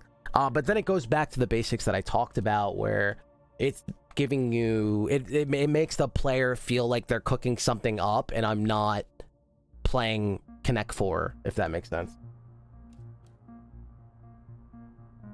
And again, you guys are going to see this work in Tiny Rogue soon when this releases. When I first worked with him, it was night and day, you know, and he thought his build system was great. And then when I introduced him to this whole new world of like looking at things, you should see like this guy is a mad scientist now. He's so talented. And I can't wait to feel it myself. I actually haven't got to like feel it yet, so it's going to be really interesting. So yeah, I think we need to feel it, and I do think that it will become very... I think it'll jump out at us once we start playing the same character 2 times or 3 times in a row. I think a lot of games can do variety by just having a lot of things you jump to, but when you play the same thing, it feels the same, if that makes sense. Risk of Rain, right? In a way, Risk of Rain has it's more variety by numbers more than it is variety by replayability, if that makes sense. I'm stretching a little bit to get the point across, because we all know that feeling, right? If I play Sniper and then I play Sniper again right away with the same kit, it's gonna feel pretty samey, right? I might find an item or two that makes me feel a little bit different, but it's gonna feel pretty samey. That's a game that has variety by numbers. Slay the Spire, you can get away with like infinite replayability and play wildly different based on a lot of different things, from information to how you draft to what you need at what time and when it shows up, and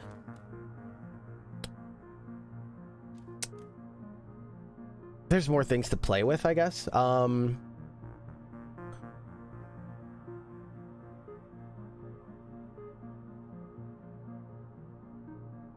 So yeah, I think there is a couple sessions where I want to do it, and hopefully we do a session where we can like just bang out runs really quick. I do want to do a couple sessions where we are diving into a character and really seeing how that feels.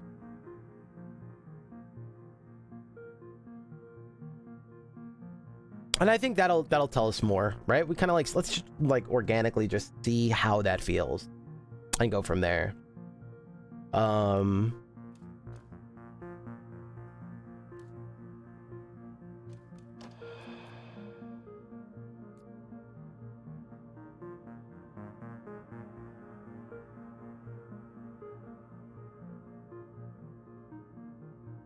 Drafting for value. Well, you're drafting for value, and the value is because of your synergies, no?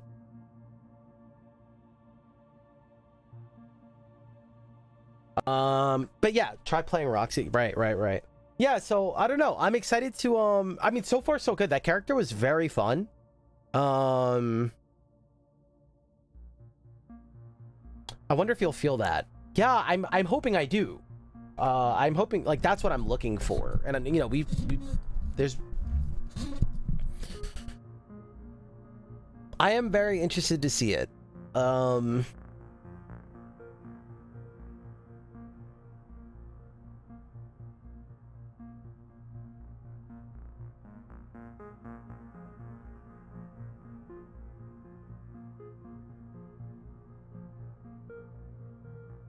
It'll be cool. Yeah, I think we just have to keep it as an organic process and really see how it feels. See, like, what we cook up.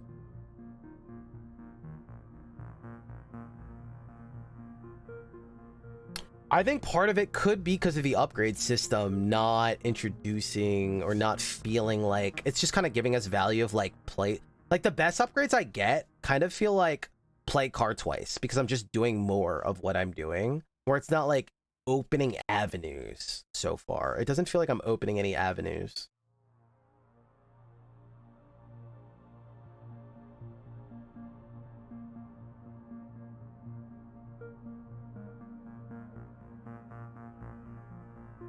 Right, Kaylin. It's like very arcadey in a sense, if that makes sense. You don't really like make builds, like you kind of do, but not really. It's a very strange, interesting case. Right? Like, that's why I said it's very relevant today because of the horde genre, the horde survivor genre, right? Like, we kind of... It's interesting because it shows that we've done better like 10 years ago. In some sense of the word.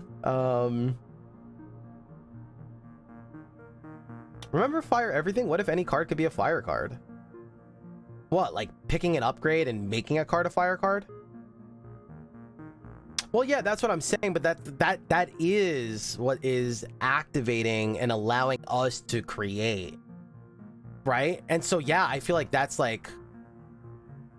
I feel like that should be like our threshold almost. Like, if most of the stuff is not feeling like that, then what are we doing, right? I feel like maybe that, like that shouldn't be a one-off. That should be like what we're shooting for, if that makes sense.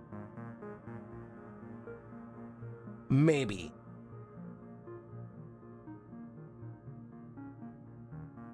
Right.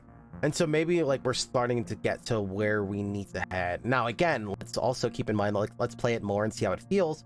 But yeah, I think it's the upgrade system, again, that's not giving us that spice of creation. It's just like, hey, hopefully we get to make our powerful card more powerful by playing it twice. And that's how upgrades feel in my head. It's like, it's either they do nothing, and I'm hoping they don't do nothing. I get value by keeping it in my hand, or I get value by playing it extra times. So it's very like vanilla, and it's not opening up creation or synergies or... And I'm blanketing a little bit. I am blanketing some, but let's start to explore that. Yeah, let's start to explore that. I mean, we have a lot of time ahead of us, and that's on purpose and by design. So we have a lot of time to keep exploring these characters and really see what's going on here. But like, I didn't get to see any of that stuff either, right? Like, every time I repeat, you know, shoot off a random rocket or something, right? That would start feeling really cool, like we're creating something, like, oh my god. And then I could start to build around repeat, but we don't get those options, right? We're not getting that play space to do that kind of stuff. Yeah, and again, that could be another thing to bring up. Maybe it is the delivery of what we're packaging and how we're delivering it right now. Maybe it is a sense of this restaurant is amazing, but they're gonna make me wait 30 minutes for my appetizer, an hour and a half for my mid-course, my salad, and then another hour after that, they're gonna come deliver my dinner. 2 hours after that, and so that is the problem, maybe, right? Like maybe it is the delivery. We do this all the time. How many times do we get bored of a game and don't feel like grinding before it gets interesting, but they're like, oh yeah, 2 hours in, it gets really interesting, right? Maybe that is the focus. Maybe that's what's right. So we have to get further to really see. But that a lot of games make that mistake. I wouldn't say it's uncommon. It's really common. So that could be it. Maybe it's how we're delivering this stuff. That's the problem. That it's super common actually. So yeah, I have been thinking about it. But right now I haven't seen anything that unlocks it. It's like, damn, okay, I wish it was like this earlier. I haven't seen that yet.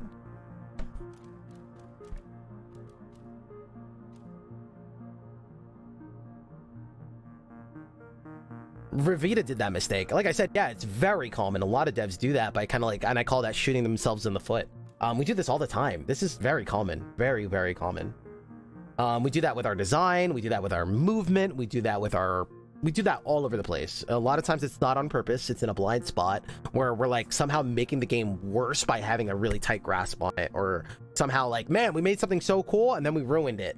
And it's just like, okay, why can't we just have something nice? And that happens all the time. That's very, very, very common. So yeah, we should, that never is written off the table. We should see that.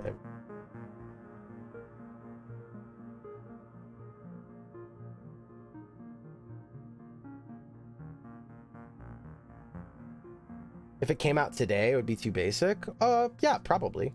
We're past it.